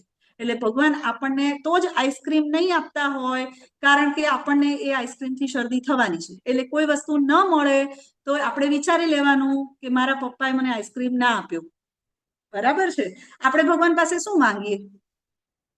આપણે ભગવાન પાસે હેતલબા, તમે મંદિર જાઓ છો તો ભગવાન પાસે શું કરવા જાઓ? શું માંગો ભગવાન પાસે? ભક્તિ કરવાની શક્તિ. ભક્તિ કરવાની શક્તિ. હરિ બોલ. ભગવદ્ ગીતા વાંચનાર વ્યક્તિ બોલ્યું છે. બાકી આપણે ભગવાન પાસે જઈને શું માંગીએ? આ બે ભગવાન રૂમનું ઘર પાસે છે, બે રૂમનું ઘર નાનું પડે છે, મોટા ઘરની જરૂર છે. ભગવાન મોટો બંગલો આપી દેજે, બાજુવાળા કરતા મોટી ગાડી આપી દેજે, મારા છોકરાના લગ્ન થઈ જાય, એક સારી વહુ મળી જાય. આજ માંગીએ ને. કોઈ દિવસ ડાકોર જઈને કીધું કે રણછોડરાય તમે કેમ છો? આટલા ક્યારના ઉભા છો, થાક તો નથી લાગ્યો ને? આવું પૂછ્યું કોઈ? ના. દ્વારકાધીશને પૂછ્યું કે અહીંયા વૈકુંઠમાં તમારી ઓફિસમાં, દ્વારકાની ઓફિસમાં બેઠા બેઠા કંટાળા છો, બેટ દ્વારકા અમે જઈએ છીએ, તમારી પટરાણીઓને મળવા આવું છે, હાલો લઈ જઈએ તમને. આવું પૂછ્યું? ભગવાનને કોઈ દિવસ વૃંદાવન જઈને આપણે બાંકી બિહારીને પૂછ્યું કે તમને શું જોઈએ? ભગવાન તમારે કઈ જરૂર તો નથી ને, હું તમારી શું સેવા કરી શકું? પૂછ્યું? રાધા રમણલાલને પૂછ્યું કે આટલા સુંદર નાના નાના તમે થાકી તો નથી ગયા ને? તમારી ખુશી માટે હું શું કરું? તો આ ભક્તનો ભગવાન પ્રત્યેનો આ ભાવ છે. આ ભાવ હોવો જોઈએ. આપણે જયારે ભગવાનના દર્શન કરવા જઈએ ને ત્યારે ઝોમેટોમાં ઓર્ડર લખાવાના નહીં. ભગવાન ઝોમેટો કે સ્વિગી ચલાવતા નથી. મને આ આપી દો, આ આપી દો, આ આપી દો, ત્યાં ઓર્ડર બુક થતા નથી. ચાલો હવે આગળ ભગવાન એમ કહે છે કે સૃષ્ટિના, જો આપણે એક બહુ સીધી વસ્તુ સમજીએ કે ભગવાન પ્રત્યેનો પ્રેમ કેવો હોવો જોઈએ, તો ભગવાન અર્જુનજી જેવી શરણાગતિના ભાવ સાથે, અર્જુનજી જેમ ભગવાનને વિનવે છે ને, તો ભગવાન પ્રત્યે બ્રહ્માજી જેવું. જ્યારે બ્રહ્માજી પ્રગટ થયા ને, ભગવાનની નાભી કમળમાંથી બ્રહ્માજી પ્રગટ થયા, ત્યારે બ્રહ્માજીને બે શબ્દ સંભળાયા હતા, ત અને પ. બ્રહ્માજી સમજી ગયા કે ભગવાને તપ કરવાનું કીધું, હજારો વર્ષોનું તપ કર્યું, ભગવાન પ્રસન્ન થયા અને પ્રસન્ન થઈને બ્રહ્માજીના હૃદયમાં સૃષ્ટિનું સર્જન કરવા માટેનું જ્ઞાન આપી દીધું ભગવાને. ભગવાન આટલા મર્સીફુલ છે, પણ ભક્તને આટલો વિશ્વાસ હોવો જોઈએ. આગળ ગજેન્દ્રની કથા આપણને ખબર છે. ગજેન્દ્ર મોક્ષ હાથી બોલતા બોલતા તો ભગવાન ગજેન્દ્રની સમક્ષ આવી ગયા હતા. નરસિંહ ભગવાન જયારે ભક્ત પ્રહલાદને થોડુંક પણ કષ્ટ પડતું હતું ને, ભગવાન તરત જ પ્રગટ થઈ જતા હતા. નરસિંહ મહેતા 52 વખત દ્વારકાધીશ દોડતા દોડતા આવ્યા હતા. હવે જયારે ભક્તિની વાત હોય, શરણાગતિની વાત હોય, તો આપણે હનુમાનજીને કેમ ભૂલી જઈએ? હનુમાનજી ભગવાન રામની પ્રસન્નતા માટે કયા એક ઠેકડામાં જતા રહ્યા ને લંકામાં. એક ઠેકડામાં લંકા પહોંચી ગયા અને આખી લંકાને બાળીને આવી ગયા. કેટલાય અસુરોને બાળી નાખ્યા. હનુમાનજીએ વિચાર્યું કે મને પાપ લાગશે. અચ્છા, આપણે કઈ વાંચ્યું? રામાયણ, રામચરિત માનસ, કોઈ જગ્યાએ આપણે વાંચ્યું કે હનુમાનજીએ આટલા અસુરોને, આટલા અસુર સ્ત્રીઓને બાળી નાખ્યા છે, જીવતા ભસ્મ કર્યા છે, એટલે એ પાપના ભાગીદાર છે? આવું કઈ વાંચ્યું નહીં. કેમ? કારણ કે ભગવાન હનુમાનજીએ એ કાર્ય રામચંદ્રજીની પ્રસન્નતા માટે કર્યું. તો ભગવાન કહે છે કે જયારે મારી પ્રસન્નતા માટે કોઈ કાર્ય કરવામાં આવે ને, ત્યારે પાપ લાગતું નથી, ત્યારે એ પાપનો અધિકારી થતું નથી. એટલા માટે આપણે પણ ભગવાનની પ્રસન્નતા માટે કોઈ પણ કાર્ય કરવું જોઈએ. ભગવાનની પ્રસન્નતા માટે જે કર્મ અથવા તો ધર્મની રક્ષા માટે જે કર્મ કરવામાં આવે ને, ભગવાન કહે છે નમામિ કર્માણિ લિંપંતિ નમે કર્મ ફલે સ્પૃહા. એટલે કે ભગવાનને કોઈ પણ કર્મ કે પાપ લેપાતું નથી. એમ ભગવાનના ભક્તો માટે પણ ભગવાન કોઈ પાપને લેપાવા દેતા નથી. ભગવાન બેસ્ટ ટીચર છે. આપણે જયારે ટીચરની વાત કરીએ ને, તો કેવા, જો સારા શિક્ષક બનવું હોય ને તો કૃષ્ણ પાસેથી શીખવાનું. આખો પહેલો અધ્યાય પૂરો થયો, કૃષ્ણ એક શબ્દ બોલ્યા ના બોલ્યા. કેમ? ભગવાન શાંતિથી સાંભળી ગયા. હે, અર્જુન જે બોલે છે એ બધું હું સાંભળું, ધીરજથી સાંભળું. અને આપણે હોઈએ તો અર્જુનજીએ ચાલુ કર્યું દલીલો આપીને, યુદ્ધ નહીં કરવું, પાપ લાગે, કરુણા થાય, પરંપરાનો નાશ થાય, કોઈ આનંદ નથી થતો, યુદ્ધ નહીં કરવું. અને આપણે હોઈએ તો એ ભાઈ તને ખબર નથી આ યુદ્ધ થશે? ખબર હતી ને, કાકા મામા ફુવા દાદા બધા સામે જ હશે, તને નથી ખબર? તારે શું બીજા દેશમાં લડવા જવાનું હતું? આટલા મહિનાથી પાંડવો બધા ભેગા થઈને તૈયારી કરો છો, હવે યુદ્ધની વચ્ચે આવીને, સેનાની વચ્ચે આવીને તું કહે છે કે હું યુદ્ધ નહીં કરું, હું અહીંયા સારથી બનીને બેસી ગયો તારો, અને હવે તને ખબર પડે છે કે આ બધાની સામે મારે લડવાનું? આવું કહીએ કે ના કહીએ? હા કે ના? યસ માતાજી. ભાઈ હોય, આપણો નાનો બાબો હોય ને, કે સ્કૂલમાં ભણતો હોય ને, છેલ્લા દિવસે એમ કે મમ્મી ગણિત નથી આવડતું, મને કશું આવડતું નથી, હું પરીક્ષા આપવા નહીં જાઉં. તો પહેલા તો 60 2 આપી દે. સાલા આખું વર્ષ ભણ્યો, ખબર નથી પડતી કે મારે પરીક્ષા આપવાની છે? શું કરતો હતો અત્યાર સુધી? પણ ભગવાન એવું કરતા નથી. ભગવાન તો શાંતિથી અર્જુનને સાંભળે છે, અને પછી એક સરસ મજાની મુસ્કાન. ટીચર હોય ને, બેસ્ટ ટીચર એ સાંભળે. એટલે માં એ પહેલું શિક્ષક છે. બાળકને શાંતિથી સાંભળો, એના મનમાં શું ચાલી રહ્યું છે સમજવાનો પ્રયત્ન કરો. તો અહીંયા આગળ ભગવાન શું કે છે કે કાંઈ વાંધો નહીં, તારું બધું હું સાંભળી રહ્યો છું. અને ભગવાન પછી શાંતિથી શું પૂછે છે ખબર છે? તમુવાચ ઋષિકેશ પ્રહસન્નીવ ભારત. સાંભળીને અને પછી ખાલી અર્જુનજી સામે હસે છે, એકદમ મસ્ત સ્મિત કરે છે, હે ને? સ્મિત કરીને ભગવાન અહીંયાથી શરૂઆત કરશે કે ભગવાન અર્જુનજીને એવું નથી કહેતા, ઠપકો નથી આપતા. હા, જ્યાં ઠપકો આપવાનો છે તે અર્જુનજીને ઠપકો પણ આપશે. એટલે ભગવદ્ ગીતાનું જ્ઞાન ક્યારે આપવાની શરૂઆત કરે છે ભગવાન ખબર છે? જ્યારે ભગવાનને ખબર પડી ને કે હવે અર્જુન ભગવદ્ ગીતાનું જ્ઞાન લેવા માટે સમર્થ થયા છે, એટલે ભગવદ્ ગીતાનું શરણાગત થાય છે. તો આપણે પણ ભગવદ્ ગીતાનું જ્ઞાન જ્યાં ત્યાં વેચવાનું નથી. આપણે પદ્મ પુરાણની અંદર છે ને, આપણે 9 અપરાધ રોજ મંગળા આરતીમાં બોલીએ છીએ, એમાં 9મો અપરાધ છે અશ્રદ્ધાળુ વ્યક્તિને ભગવદ મહિમાનું જ્ઞાન આપવું એ અપરાધ છે. જે ભગવાનનું માનતું નથી, આસુરી વૃત્તિ ધરાવે છે, ભગવાનનો વિરોધી છે, એવા વ્યક્તિને ભગવદ્ ગીતા સંભળાવી જોઈએ નહીં. જો કાલે આપણી પાસે કેટલા લોકો હતા ખબર છે? 173 લોકો હતા, હે ને? હરાપ્રિયા માતાજી કાલે એટલા હતા ને? આજે 133 છે. હજી જોજો, હજી 5મો, 6ઠો, 7મો અધ્યાય થતા એટલે બધા ભક્ત બનવા માટે સમર્થ હોતા નથી. જો તમે 10મા 18મા અધ્યાય સુધી પહોંચી ગયા છો, તમે ભક્ત બનવાની લાયકાત છે, કૃષ્ણની સુકૃતિ છે, તો જ તમે આ અધ્યાયને પૂરા કરી શકશો. ચાલો આપણે આપણી જાતને, કાલે બધાએ સંકલ્પ લીધો હતો, બધાએ લીધો હતો ને સંકલ્પ? કેટલાને યાદ છે? અને આજે આ 133 નો સ્ક્રીનશોટ લઈ રાખો માતાજી, આપણને ખ્યાલ આવે ને કેટલા લોકોને એમનો સંકલ્પ યાદ છે, રાઈટ? તો ભગવાન કહે છે કે ભગવદ્ ગીતાનું જ્ઞાન ત્યારે જ આપવું જ્યારે વ્યક્તિ પોતે શરણાગત થઈને એ જ્ઞાન સ્વીકારવાની તૈયારી બતાવે. હવે ભગવાન આપે છે ને ભગવાન શું કહે છે? જ્યારે અર્જુનજી એમ કહે છે ને કે હું તમારો શિષ્ય છું, તમારે શરણે છું, હવે મને જ્ઞાન આપો. એટલે ભગવાન એક શ્રેષ્ઠ શિક્ષકની રીતે જ્ઞાન આપે છે, બધું સાંભળે છે મૌન રહીને. ગીતાનું જ્ઞાન ત્યારે જ અર્જુનને આપે છે કે જ્યારે અર્જુન શરણાગત થાય છે, સ્મિતપૂર્વક, ગુસ્સા વગર, અને અર્જુનના બધા જ પ્રશ્નોના જવાબ આપવા માટે તૈયાર થાય છે અને અર્જુનને પ્રોત્સાહિત કરે છે. અને અંતે 18મો અધ્યાય ભણીશું ને ત્યારે હું તમને કહીશ કે ભગવાન અર્જુનજીને કહેશે, મેં તને બધું જ સમજાવ્યું, હવે તને જે ઠીક લાગે ને કર. ભગવાન એમ નહીં કે આખી ભગવદ્ ગીતા બોલી ગયો છું અર્જુન, જો હવે શું કે ચા કર્યા વગર યુદ્ધ કરજે, મેં કીધું ને એવું કરજે, એવું ભગવાન નહીં કે. ભગવાન શું કહેશે? તને ઠીક લાગે તે તું કર. હવે ભગવાન જયારે આ કહે છે ને ભગવદ્ ગીતા, તમે જો ભગવદ્ ગીતામાં અર્જુન ઉવાચ, સંજય ઉવાચ, ધૃતરાષ્ટ્ર એક શ્લોક બોલે ને તો ધૃતરાષ્ટ્ર ઉવાચ, તો અહીંયા વ્યાસજીએ ભૂલ નથી કરી? કૃષ્ણ ઉવાચ એવું ના લખવું પડે? વ્યાસજીએ ભૂલ કરી છે ને? નથી કરી. કેમ કેશવ ઉવાચ ના લખવું જોઈએ? આનું નામ ભગવદ્ ગીતાની જગ્યાએ માધવ ગીતા, ગોવિંદ ગીતા એવું ના હોવું જોઈએ? કેમ ભગવદ્ ગીતા કીધું છે? વ્યાસજી ભૂલી ગયા લાગે છે. નો, વ્યાસજીને ખબર છે ભગવાન કોણ છે. કૃષ્ણ જ ભગવાન છે, હે ને? કૃષ્ણસ્તુ ભગવાન સ્વયં. વ્યાસજી જાણે છે. લખી છે કોણે? ગણપતિજી. ગણપતિના પિતા કોણ? શિવજી. તો ગણપતિજી ઉભા ના રહી જાય કે ના ના મારા પપ્પા ભગવાન છે, તમારા નામ આગળ કેમ ભગવાન લગાવું? પણ ગણપતિ પણ જાણે છે, શિવજી પણ જાણે છે, બ્રહ્માજી પણ જાણે છે, વ્યાસજી પણ જાણે છે, બધા જ ઋષિ મુનિઓ જાણે છે, બધા જ પુરાણમાં લખ્યું છે. જો વિષ્ણુ પુરાણ છે, શિવ પુરાણ છે, બધામાં ભગવાનની લીલા છે ને, વિષ્ણુની લીલા વિષ્ણુ પુરાણ, શિવજીની લીલા શિવ પુરાણ. તો પછી કૃષ્ણની લીલા છે એ પુરાણનું નામ શું છે માતાજી? જરા મને કહેશો કોઈ? શ્રીમદ ભાગવતમ. શ્રીમદ ભગવત પુરાણ. હરિ બોલ પ્રભુજી. તો એને ભગવત પુરાણ કેમ કીધું? એને કૃષ્ણ પુરાણ કેવું જોઈએ? બધાને ખોટું નહીં લાગે? કારણ કે એ ભગવાન છે એવું બધા જાણે છે. વેદો, શાસ્ત્રો બધે જ ઉલ્લેખ છે કે ભગવાન સ્વયં શ્રી કૃષ્ણ છે, એટલા માટે એને આપણે ભગવત પુરાણ, વિષ્ણુ પુરાણ કે કૃષ્ણ પુરાણ કે માધવ પુરાણ નથી કહ્યું, એને આપણે ભગવત પુરાણ કહ્યું છે, કેમ કે ભગવાન શ્રી કૃષ્ણ જ છે. બરાબર. હવે આપણે જયારે આ બધી જ વસ્તુઓ, યોગ્યતા, લાયકાત, આ બધું જ સમજ્યા, આ બધી જ વસ્તુ, હવે પ્રશ્નના સમાધાન તરફ જયારે આગળ વધીએ ત્યારે આપણને એક વસ્તુ થાય ને કે ભગવાન અર્જુનજીને સમાધાન આપી રહ્યા છે. કેમ કે અર્જુનજીએ પ્રશ્ન પૂછ્યા, દલીલ કરી નથી. બરાબર. તો આ પ્રશ્ન પછી સૌથી પહેલા ભગવાનને સમજવા માટે અર્જુનને પ્રશ્ન થશે ને કે ભગવાન વાત તો સાચી છે, પણ પ્રશ્ન થશે કે તમે કેવી રીતે? તો અર્જુન ભગવાનને સમજવાના 3 તબક્કા આપવામાં આવે છે. પહેલો તબક્કો છે બ્રહ્મ. આને ખાસ નોટ કરજો, ભગવાનની અનુભૂતિ કરવા માટેના 3 તબક્કા.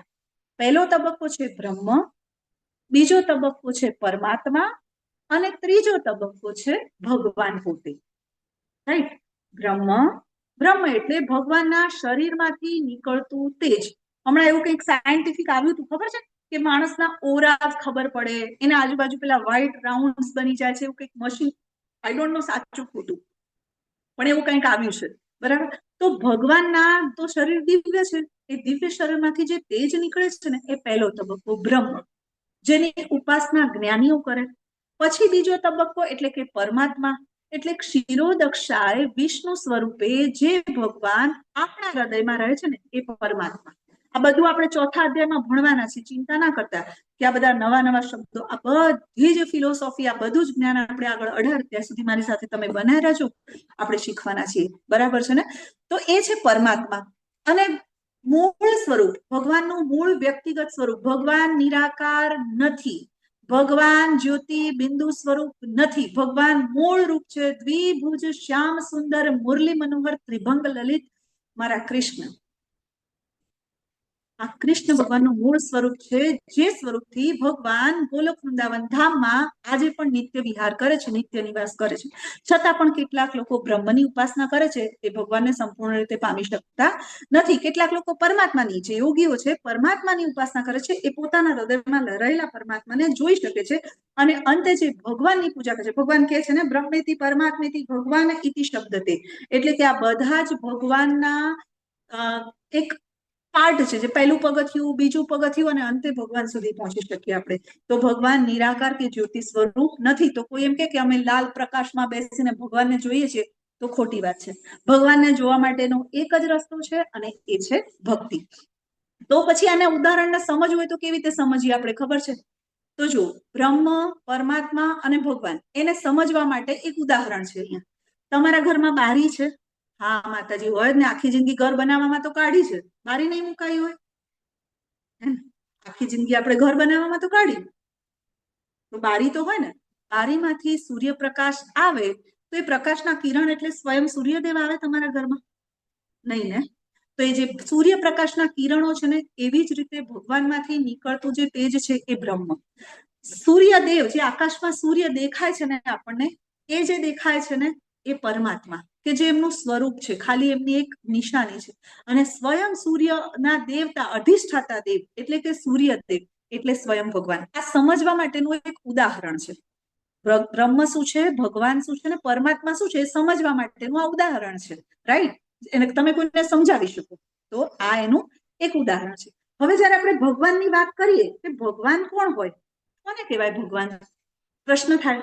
ભગવાન દ્વાપર યુગમાં આવ્યા કૃષ્ણ, તો દ્વાપર યુગ પહેલા ભગવાન કોણ હતા? પહેલા પણ કૃષ્ણ હતા, આજે પણ કૃષ્ણ છે અને આવતીકાલે પણ કૃષ્ણ હશે. આની ચર્ચા આપણે આગળના અધ્યાયમાં કરવાના છીએ.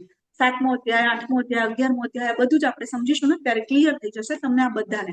પણ અહીંયા આગળ ભગવાનને કેવી રીતે સમજી શકાય? તો ભગવાન એવું આપણે ભગવાન છે તો વિષ્ણુ પુરાણની અંદર લખ્યું છે કે ષડ ઐશ્વર્યોથી પરિપૂર્ણ જે છે એને ભગવાન કહેવાય. ષડ ઐશ્વર્યથી પરિપૂર્ણ કેવી રીતે? તો કયા ષડ ઐશ્વર્ય? તો સમૃદ્ધિ, તમારી સામે સ્ક્રીન પર છે, જુઓ. સમૃદ્ધિ, ખ્યાતિ, શક્તિ, જ્ઞાન, ત્યાગ અને સુંદરતા. આ ષડ ઐશ્વર્ય છે. કેવી રીતે? પુરાવા વગર તો માનશો નહીં ને, જોઈએ ને, પુરાવો તો જોઈએ. અમે તો ભાઈ કળિયુગના માણસ છીએ, પુરાવા વગર નહીં માનીએ માતાજી. તમે પહેલા એનું પ્રૂફ આપો કે કેવી રીતે. તો ચાલો આપણે એક એક પ્રૂફ જોઈએ કે સમૃદ્ધિ. કેવી રીતે સમૃદ્ધિ? તો ભગવાન અત્યંત સમૃદ્ધિ. ભગવાનની સમૃદ્ધિ કેવી છે ખબર છે? દ્વારિકા નગરીની ગર્ગ સંહિતાની અંદર ગર્ગ મુનિએ દ્વારિકા નગરીનું વર્ણન કર્યું છે. રેફરન્સ સાથે જઈ રહ્યા છે. પ્રભુપાદ આપણને બધા જ રેફરન્સ આપે છે. ગર્ગ સંહિતાની અંદર ગર્ગ મુનિએ દ્વારિકા નગરીનું એક વર્ણન કર્યું છે અને એમાં ગર્ગ મુનિ એવું કે છે કે ભગવાનનો જે એક મહેલ છે ને, ખાલી ભગવાનનો મહેલ, એ 39 કિલોમીટર લાંબો ને 39 કિલોમીટર પહોળો. સમજો, 39 કિલોમીટર લાંબો ને એટલે 39 બાય 39 એવડો મોટો ભગવાનનો એકલાનો મહેલ હતો. અને આખી દ્વારિકા સોનાની બનેલી હતી કે નહીં? તો આ મોટી દ્વારિકા, અને એવા પાછા ભગવાનની 16,108 તો રાણીઓ.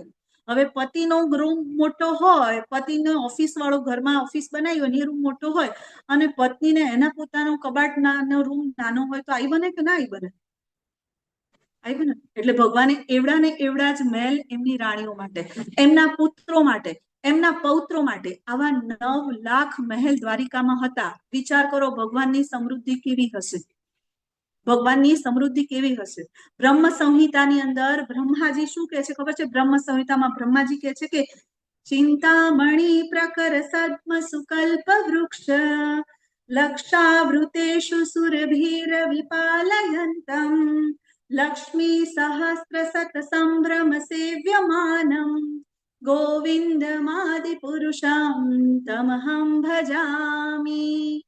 બ્રહ્માજી એવું કે છે કે ભગવાનનો જે મહેલ હતો ને એ ચિંતામણીના પથ્થરો, ચિંતામણી એટલે એટલા કિંમતી પથ્થરો, એમાંથી તો ભગવાનનો મહેલ બન્યો હતો. જે આજે રત્નો હોય છે ને એનાથી પણ કિંમતી પથ્થરોથી બનેલો. આ ખાલી કપોળ કલ્પના નથી, આ ભાગવતમની અંદર આનો ઉલ્લેખ છે, એના રેફરન્સ આપવામાં આવે છે. બ્રહ્માજી જયારે મળવા જાય છે ને ભગવાનને, જયારે સૃષ્ટિનું સર્જન થઈ ગયું તો ભગવાન એમની સાથે શેક હેન્ડ કરે છે, બ્રહ્માજી સાથે.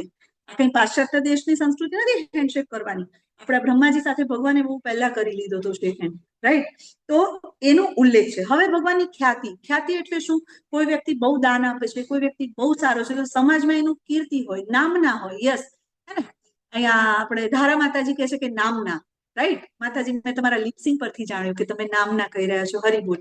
તો હરે કૃષ્ણ માતાજી. માતાજી બધાને એટેન્ડન્સ લિંક ભરવાનું કહી દેશે. યસ યસ, આજે ટાઈમ થોડો જોયો છે, આજનો અધ્યાય થોડો લાંબો છે, કદાચ તમારી 10-15 મિનિટ વધારે લઉં તો મને ક્ષમા કરજો, મને થોડી ઝેલી લેજો, થોડી 15 મિનિટ વધારે, રાઈટ? એટેન્ડન્સ છે ને, હરાપ્રિયા માતાજીએ મેસેજની અંદર ચેટ બોક્સમાં એટેન્ડન્સ લિંક મૂકી છે, ભરાય તો ભરી દો, ના ભરાય તો આપણો અધ્યાય પૂરો થાય પછી આપણે એને ભરીશું, બરાબર છે? ચાલો, તો ખ્યાતિ એટલે કે નામના. તો ભગવાનની ખ્યાતિ કેવી છે? રામાયણમાં રામ કેટલા વર્ષ પહેલા આવ્યા ખબર છે ને આપણને?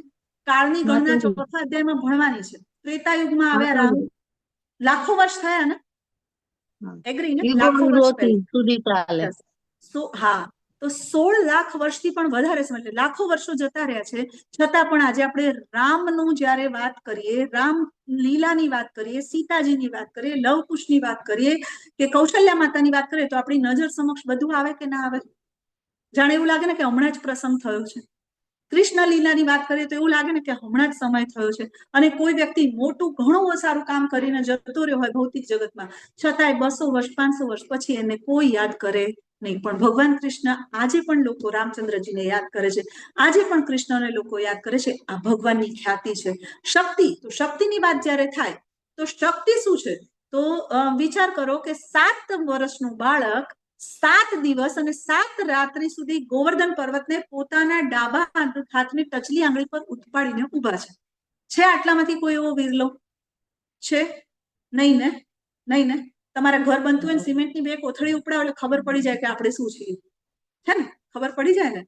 1 કલાક સુધી ખાલી પાણીનો એક ગ્લાસ આમ ભરેલો હોય ને, આમ પકડીને ઉભા રહો, આમ હાથ દુખવા લાગશે. તો આ ભગવાનની શક્તિ છે. આ ભગવાનની શક્તિ દર્શાવે છે કે ભગવાન એમનું ભગવત તત્વ બતાવે. તો એ આપણામાંથી કેટલાય વિરલા એવા હશે, કૃષ્ણ ભગવાન નતા હો, બોલો કેવી રીતે સમજાવવાનું? પકડાવવું જોઈએ ને એમને, સિમેન્ટની કોથળી ઉપડાવી જોઈએ ને, 2 કોથળી 7 દિવસ, તો ખબર પડી જાય ને. ચાલો, પછી છે જ્ઞાન. ભગવાન જ્ઞાનની વાત કરે છે કે જ્ઞાન, કેવું જ્ઞાન? આ ભગવદ્ ગીતાનું જ્ઞાન આપણે લઈ રહ્યા છીએ, કોણે આપ્યું? શ્રી કૃષ્ણ. ભગવાન શું કહે છે ખબર છે? વેદસ્ય સર્વે અહમ એવ વેદ્યો.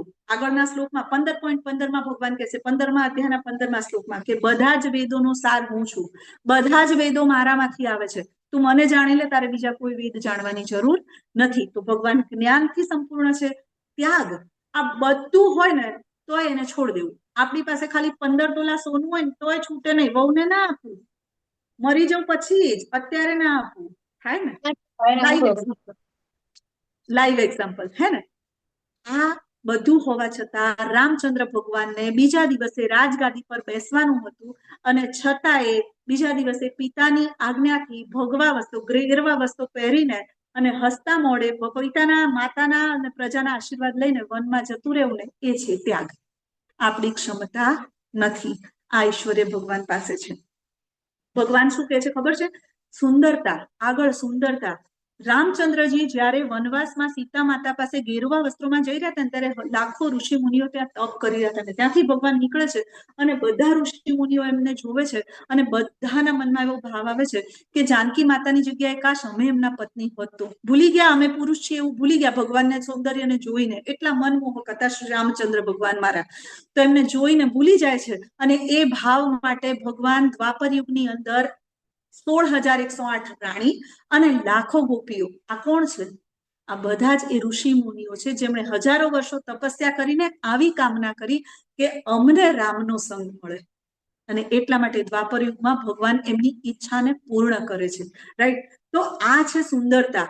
આપણને બ્રહ્મ સંહિતામાં બ્રહ્માજી કહે છે, કંદર્પ કોટિ કમનીય વિશેષ શોભમ ગોવિંદમાદિ પુરુષમ તમહમ ભજામી. કંદર્પ, કંદર્પ એટલે કામદેવ. કામદેવના પગની ધૂળનો એક રજ જો અહીંયા આગળ જીલ માતાજીને કે મને કે નીલુ માતાજીને મળી જાય ને તો એ મિસ વર્લ્ડ બની જાય, મિસ યુનિવર્સ બની જાય. બની જાય કે ના બની જાય? એવા કોટી એટલે કે કરોડો કામદેવ પણ જ્યારે કૃષ્ણને જોવે છે ને ત્યારે ફ્લેટ થઈ જાય છે, એમના ઉપર આમ કહેવાય ને ન્યોછાવર થઈ જાય છે, દીવાના થઈ જાય છે કે આવું કોઈ સુંદર હોઈ શકે, રાઈટ? તો એવા ભગવાનની, એવી તો ભગવાનની સુંદરતા છે. તો આ સુંદરતાને જો જોવી હોય તો એકવાર વૃંદાવનમાં ભક્તિ વેદાંત માર્ગ પર કૃષ્ણ બલરામ મંદિરમાં જઈને અને ત્યાં શ્યામ સુંદરના દર્શન કરજો તમે. અને શ્યામ સુંદરની સુંદરતાને જોયા પછી તમને જો દુનિયામાં બીજું કંઈ જોવાની ઈચ્છા થાય ને તો હું શરત મારીને કહું છું, શ્યામ સુંદરને જુઓ, કૃષ્ણ બલરામને જુઓ, ગોર નિતાઈને જુઓ. 7:30 વાગે શ્રૃંગાર દર્શન ખુલે ને પછી ખાલી ભગવાનની સુંદરતાને જુઓ. લખીને આપું છું, એના પછી તમને બીજું કંઈ જોવાની ઈચ્છા નહીં થાય, રાઈટ? આ છે ભગવાનની સુંદરતા. આજે પણ ભગવાન બધાને મોહિત કરી લે છે, ભગવાન એટલા સુંદર છે. તો આવી બધા જ આ ષડ ઐશ્વર્યોથી પરિપૂર્ણ કોઈ એક ઐશ્વર્ય હોય ને તો એ માણસ ઉપર 7મા આસમાને ચાલે, ચાલે કે ના ચાલે? આટલું બધાથી પરિપૂર્ણ છે તો એ ભગવાન ભક્તોના પ્રેમનો ભૂખ્યો છે. એ છે મારો કૃષ્ણ, છે કે નહીં? તો અહીંયા આગળ હવે અર્જુનના 5 પ્રશ્નો તરફ જઈએ. આપણો સમય આગળ વધી રહ્યો છે. અર્જુનનો પહેલો પ્રશ્ન શું હતો? કરુણા. કરુણા આવે છે ને, બધાનું મૃત્યુ થઈ જશે, બધાને મારી નાખીશ, મારા પિતા, બધા સૈન્ય, બધા માટે કરુણા આવે છે. ભગવાન શું કહે છે? તારે એની ચિંતા કરવાની જરૂર નથી. ભગવાન એને કયું જ્ઞાન આપે છે? આપણે શરીર નથી, આપણે આત્મા છીએ. અર્જુન શ્લોક બોલે છે, ભગવાન એને સમજાવે છે. અર્જુનજી જયારે કરુણાનો પ્રશ્ન મૂકે છે ને ત્યારે ભગવાન એમને આ શ્લોક દ્વારા સમજાવે છે. ભગવાન શું કહે છે? શ્રી ભગવાન ઉવાચ અશોચ્યાનન વશોચસ્ત્વં પ્રજ્ઞાવાદાંશ ભાષસે ગતાસુ ન ગતાસુંશ્ચ નાનું શોચંતિ પંડિતાઃ. શું પંડિત જેવી વાતો કરે છે, વિદ્વાન જેવી ખાલી મોટી મોટી તું વાતો કરે છે. ભગવાન એનું કાન ખેંચે છે. હવે ભગવાન બોલ્યા, ભગવાનની એન્ટ્રી થઈ, હે ને? કેવું આવતા વેત જ કાન પકડ્યો અર્જુનનો. વાલો શિષ્ય હતો ને એટલા માટે. આપણું ફેવરેટ સ્ટુડન્ટ હોય ને તો ટીચર એને બે વધારે પનિશમેન્ટ કરે કે તારી ભૂલ ના થવી જોઈએ, રાઈટ? તો અર્જુનને કહે છે કે શું વિદ્વાનો જેવી વાતો કરે છે, તું તો વિદ્વાન છો જ નહીં. વિદ્વાન આવો હોય જે નથી, જે મરી ચૂક્યા છે એમના માટે તું શોક કરે છે, અથવા તો જે મરવાના છે એમના માટે તું શોક કરે છે. તું કોના માટે શોક કરી રહ્યો છે? ભગવાન એને ઠપકો આપે છે કે તું શેના માટે તું આ શોક કરી રહ્યો છે? આ શોક કરવો એ તને યોગ્ય નથી લાગતો? જો તું વિદ્વાન સમજતો હોય તારી જાતને તો તારે આ શોક કરવો જોઈએ નહીં. કેમ? કારણ કે અહીંયા ઉભા રહેલા તારા દાદા, મામા, કાકા, ગુરુ કોઈ અમરપટ્ટો લઈને આવ્યા નથી. આટલામાં કોઈ છે? 132 માંથી કોઈ છે ચિરંજીવી? તો એના માટે આ શ્લોક નથી હો ભાઈ. આ શ્લોક અહીંયા જે એક્સપાયરી ડેટ લખાઈને આવે છે ને એમના માટે છે. આપણે બધા લઈને આવ્યા છીએ કે નહીં ખબર નથી, ખબર નથી આપણને, પણ એક્સપાયરી ડેટ છે ને આપણે બધાની. ચિરંજીવી હોય, હનુમાનજી આવ્યા હોય તો એમની વાત નથી, કારણ કે હનુમાનજી કૃષ્ણ કથા થાય ને ત્યાં હાજર હોય. અત્યારે આપણા વચ્ચે હાજર જ છે, અત્યારે આપણા વચ્ચે હાજર છે. ઓબ્ઝર્વ કરી રહ્યા છે કે હા હા મોહનસિંહ પ્રભુજી મને સાંભળી રહ્યા છે, નિલેશ પ્રભુજી મને સાંભળી રહ્યા છે, હે ને? રાજેન્દ્ર પ્રભુજી મને જોઈ રહ્યા છે, મારી કથા સાંભળી રહ્યા છે, મારા પ્રભુની, મારા રામની, મારા કૃષ્ણની કથા સાંભળી રહ્યા છે. તો અમરપટ્ટો લઈને આવ્યા નથી તો એમના મૃત્યુ માટે તું શું કામ શોક કરી રહ્યો છે? એ બધા મરવાના છે. તું યુદ્ધ નહીં કરે તોય મરવાના છે ને તું યુદ્ધ કરીશ તોય મરવાના છે. એટલે તારે એમની ચિંતા કરવાની જરૂર નથી. વિદ્વાન કેવો હોવો જોઈએ? ભગવાન કહે છે કે વિદ્વાન જે હોય ને એ શોક, મૃત્યુ કે જીવંત વ્યક્તિ માટે શોક કરતો નથી, બરાબર? એટલે આગળ ભગવાન એમ કહે છે કે સમજી જાય છે, વિદ્વાન જાણે છે કે મૃત્યુ કેવું છે? શાશ્વત છે. કોઈ અહીંયા અમરપટ્ટો લઈને આવ્યા નથી. પણ તકલીફ ક્યાં છે ખબર છે? આપણે બધા એવું માની બેઠા છીએ કે હું આ શરીર છું.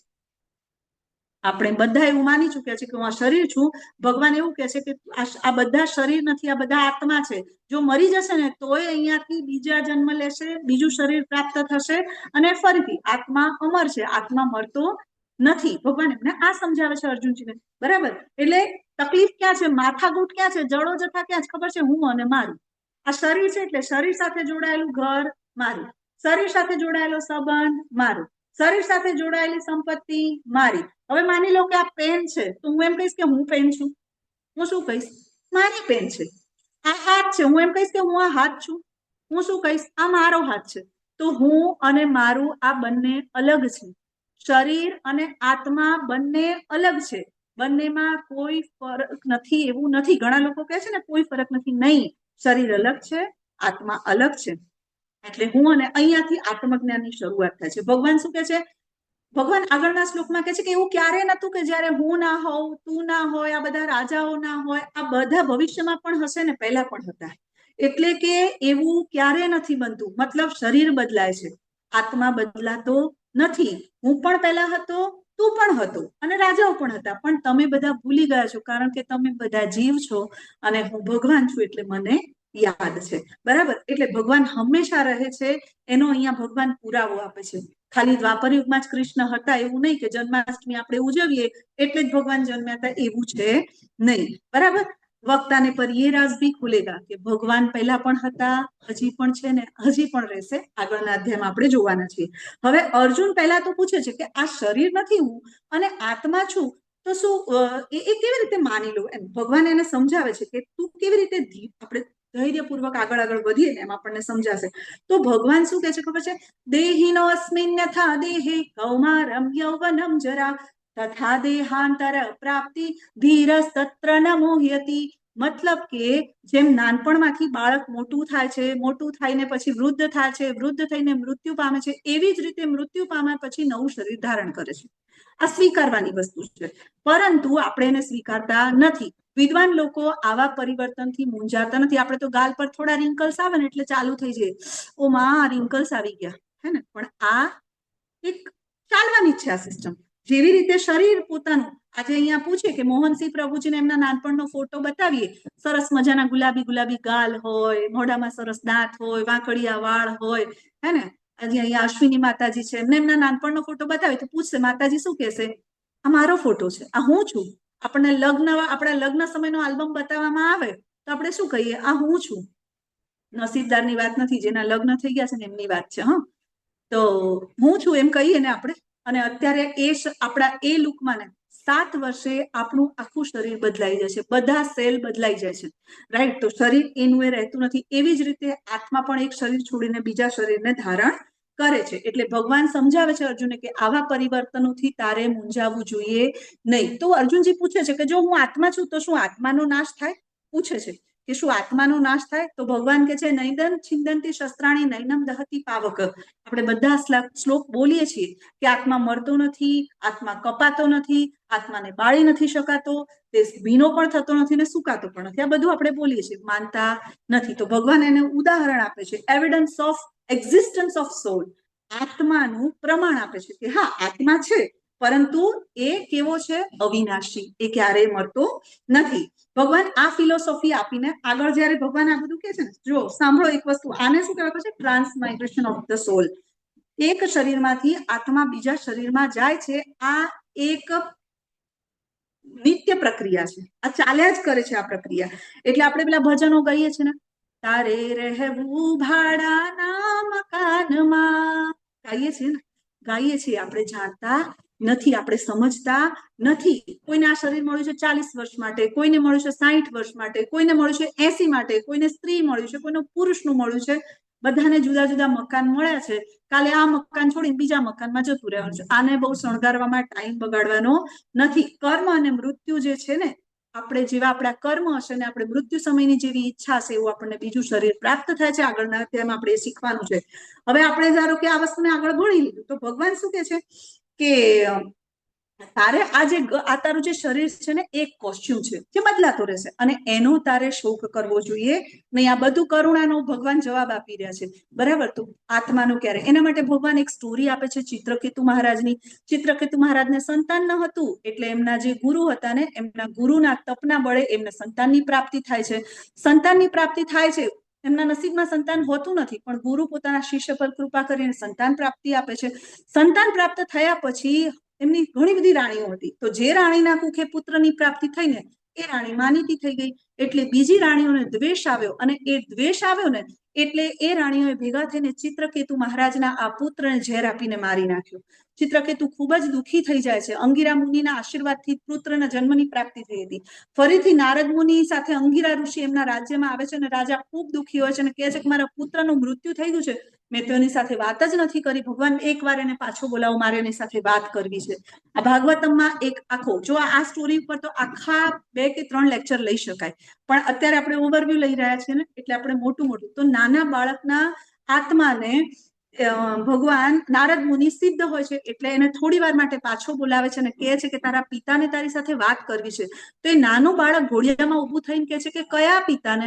મારા હજારો લાખો જન્મ થઈ ગયા છે, તમે કયા પિતાની વાત કરો છો? ત્યારે ચિત્રકેતુ મહારાજના પગ નીચેથી જમીન ખસી જાય છે કે જે પુત્ર માટે હું આટલું બધું રોયો, આટલું બધું દુઃખી થયો, એના હજારો પિતા છે.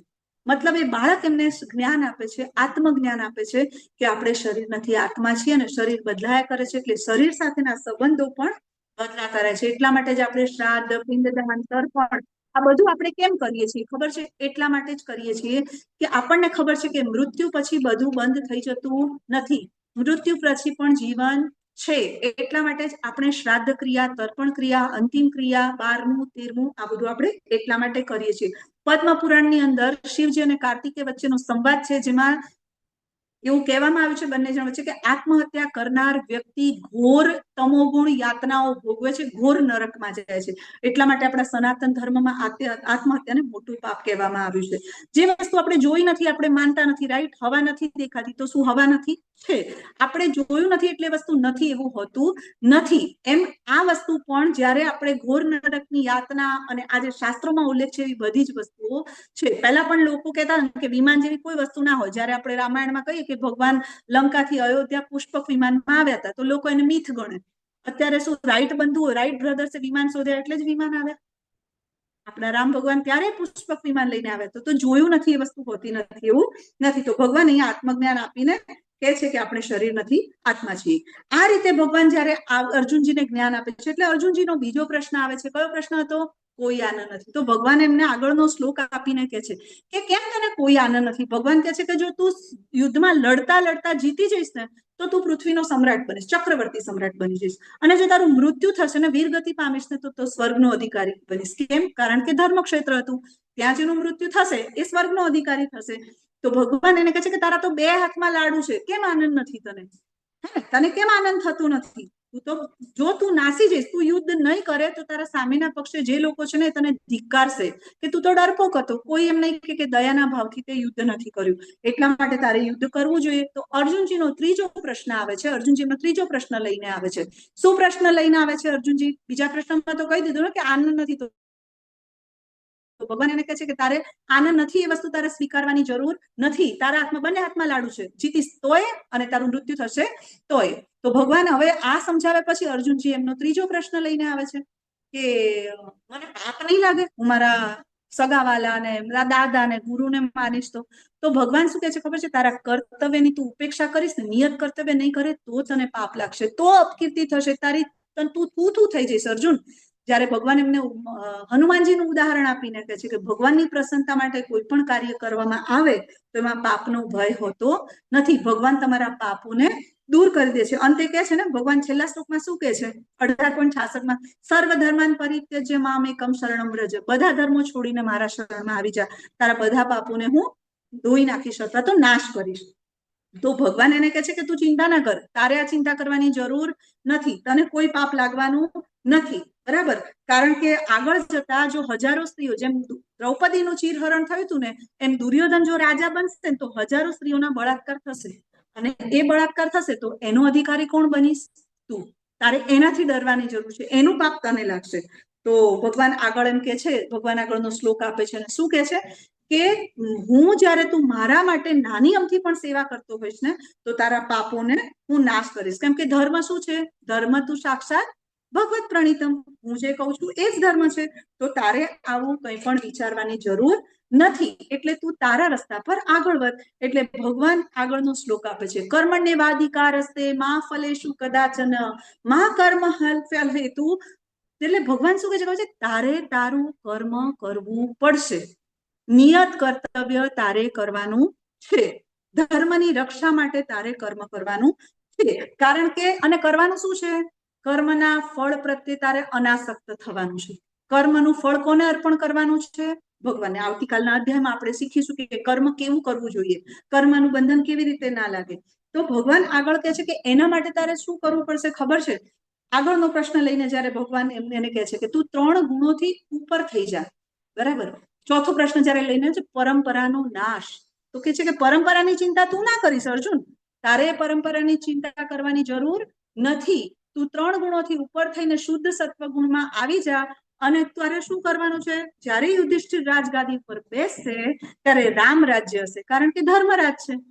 બધી જ સારી અને નવી પરંપરા યુધિષ્ઠિર બધાને આપી શકશે, એટલે તારે એની ચિંતા કરવાની જરૂર નથી. ભગવાન કેટલી સરસ રીતે અર્જુનને બધા પ્રશ્નોના જવાબ આપે છે. તમને દેખાય છે ને કે અર્જુનનો હવે 5મો પ્રશ્ન. શું પ્રશ્ન છે? અનિર્ણયતા. શું કરું? ભગવાન તમે આ બધું કીધું કે પાપ, પહેલું ભગવાને કીધું કરુણા, તો શરીર નથી આત્મા છીએ. પછી અર્જુન કે કોઈ આનંદ નથી, તો કે તારા 2 હાથમાં લાડુ છે. પછી કે છે કે પાપનો ભય, તો કે તારે વિચારવાની જરૂર નથી, કારણ કે એ પાપનો ભય તું મારી પ્રસન્નતા માટે કામ કરે છે. અને પછી કે છે કે પરંપરાનો નાશ, તો કે એ તો યુધિષ્ઠિર સંભાળી લેશે, તારે ચિંતા કરવાની જરૂર નથી. તું તારું કર્તવ્ય કર્મ કર, એના ફળનું તું ચિંતા કરીશ નહીં. એટલે તોય અર્જુનજી કે છે તોય મને સમજાતું નથી હું શું કરું ને શું ના કરું.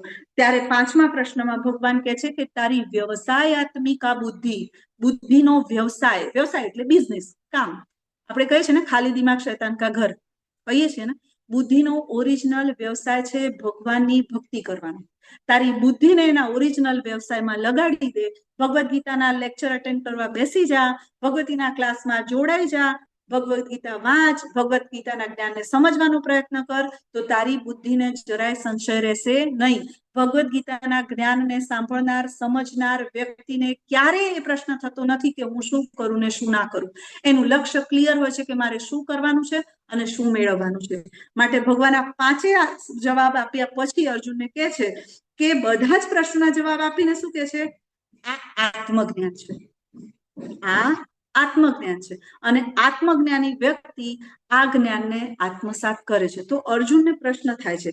અર્જુનજી શું પ્રશ્ન પૂછે છે કે અચ્છા, ભગવાન કહે છે કે આ સ્થિત પ્રજ્ઞ એટલે કે આત્મજ્ઞાની હોય તો મને ભગવાન એટલું તો કહો કે આવી રીતે આત્મજ્ઞાનની અંદર રહેલા વ્યક્તિના લક્ષણો કેવા હોય, કેવું હોય? આત્મજ્ઞાની વ્યક્તિ શું કરતો હોય? ભગવાન જયારે એને કહે છે ને કે જે આત્માને જાણી લે છે કે હું આત્મા છું, હું શરીર નથી, આ જાણી લે છે, એ આત્મજ્ઞાની વ્યક્તિ છે.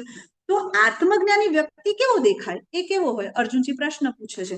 બરાબર. તો ભગવાન આગળના 54, 55, 56, 57માં શ્લોકમાં આત્મજ્ઞાનીના લક્ષણો સમજાવે છે, જે આપણે લેવલ 2માં સમજીશું. હવે છેલ્લે ભગવાન વ્યક્તિના પતનનું કારણ, બસ છેલ્લી 2 મિનિટ બાકી છે ને આપણે ક્લાસને પૂર્ણ કરવા જઈ રહ્યા છીએ. તો વ્યક્તિનું પતન બહુ મહત્વની વસ્તુ છે. અત્યારે આપણા જીવનમાં આપણે ઘણા ખોટા નિર્ણય પર આવી જતા હોઈએ છીએ. તો વ્યક્તિના પતનના કારણો શું છે એ ભગવાન અહીંયા આગળના છેલ્લા 2 શ્લોકમાં સમજાવે છે. કે ભગવાન શું કહે છે? ધ્યાયતો વિષયાન પુંસા, એટલે કે કોઈ પણ વસ્તુને જો બહુ સિમ્પલ ઉદાહરણ દ્વારા સમજાવી દઉં કે આપણે મર્સિડીઝ ગાડી જોઈ એટલે આપણને ગમી ગઈ, ગમી એટલે ઘરે આવીને આપણે ચિંતન કર્યું, મને આ ગાડી જોઈએ છે. સતત એનું ચિંતન ચાલે કે ના ચાલે આપણા મગજમાં? તો પહેલું સ્ટેપ ચિંતન કર્યું. ચિંતન કરવાથી શું થાય? જેવું આપણા મનમાં ચિંતન થાય એટલે આસક્તિ થાય. આ ગાડી તો મારી પાસે હોવી જોઈએ. આસક્તિ થાય એટલે એને મેળવવાની પ્રવૃત્તિ આપણે કરીએ પ્રયત્ન, ન મળે એટલે ક્રોધ ઉત્પન્ન થાય. ક્રોધ ઉત્પન્ન થાય એટલે શું થાય? આપણે મોહમાં પડી જઈએ. સારું શું ખોટું શું આપણને સમજાય નહીં. આપણે એવા વર્તન કરીએ કે જે આપણે ન કરવા જોઈએ. સ્મૃતિભ્રંશ થાય. સ્મૃતિભ્રંશ એટલે શું ખબર છે? ભૂલી જઈએ કે પહેલા મેં આવું કર્યું હતું અને આવું કર્યું એટલે મારી સાથે આવું થયું હતું, એને આપણે ભૂલી જઈએ અને ફરીથી આપણે એ જ કામ કરીએ. અને સ્મૃતિભ્રંશ થવાથી બુદ્ધિનો નાશ થાય, અને બુદ્ધિનો નાશ થાય એટલે મનુષ્યનું પતન થાય. આ 2 શ્લોકની અંદર 8 તબક્કા આપ્યા છે. 8 તબક્કા કયા કયા? ચિંતન, ચિંતન કરવાથી થાય. બીજો તબક્કો આસક્તિ, આસક્તિ કરવાથી આપણને એ વસ્તુ ન મળે એટલે શું થાય? ક્રોધ આવે, ક્રોધ આવે એટલે એમાંથી મોહ ઉત્પન્ન થાય, મોહ ઉત્પન્ન થાય એટલે આપણે ભ્રમિત થઈએ, અને આપણે ભ્રમિત થઈએ એટલે સ્મૃતિભ્રંશ થાય, યાદદાસ્ત ખોવાઈ જાય, બદલાઈ જાય, બુદ્ધિનો નાશ થાય, અને અંતે 8મું સ્ટેપ એટલે પતન થાય. છેલ્લે આત્મહત્યા. એટલે આત્મહત્યા થવું, વ્યક્તિનું જેલમાં જવું, આ બધું જ કશું એકાએક થતું નથી. જો અહીંયા 8 તબક્કા આપ્યા છે, રાઈટ? આ 8 તબક્કા દ્વારા જ વ્યક્તિનું પતન થાય છે. તો બીજો અધ્યાય ખૂબ જ પ્રેક્ટિકલ છે, આપણા જીવનમાં એને ઉતારવાની જરૂર છે. ભગવાને આ જ્ઞાન આપણને શાસ્ત્રોમાં આપ્યું છે અને શાસ્ત્રોનું જ્ઞાન આપણે ગુરુની શરણાગતિ દ્વારા લઈ શકીએ છીએ. ગુરુની આજ્ઞાનું અને ભગવાનની આજ્ઞા શાસ્ત્રોમાં આપી છે એનું શબ્દસહ પાલન કરવાથી આપણે આ બધા જ જ્ઞાનને પ્રાપ્ત કરીને વૈષ્ણવ બની શકીએ છીએ. તો આજે આ અધ્યાય અહીંયા આગળ આપણે વિરામ આપીએ છીએ. વાંછા કલ્પતરુભ્યશ્ચ કૃપા સિંધુભ્યેવ ચ પતિતાનામ પાવનેભ્યો વૈષ્ણવેભ્યો નમો નમઃ. અનંત અનંત કોટી વૈષ્ણવ વૃંદ કી જય. શ્રીલ પ્રભુપાદ કી જય. હરે કૃષ્ણ કૃષ્ણ કૃષ્ણ કૃષ્ણ હરે રામ રામ રામ હરે હરે હરે હરે કૃષ્ણ. કૃષ્ણ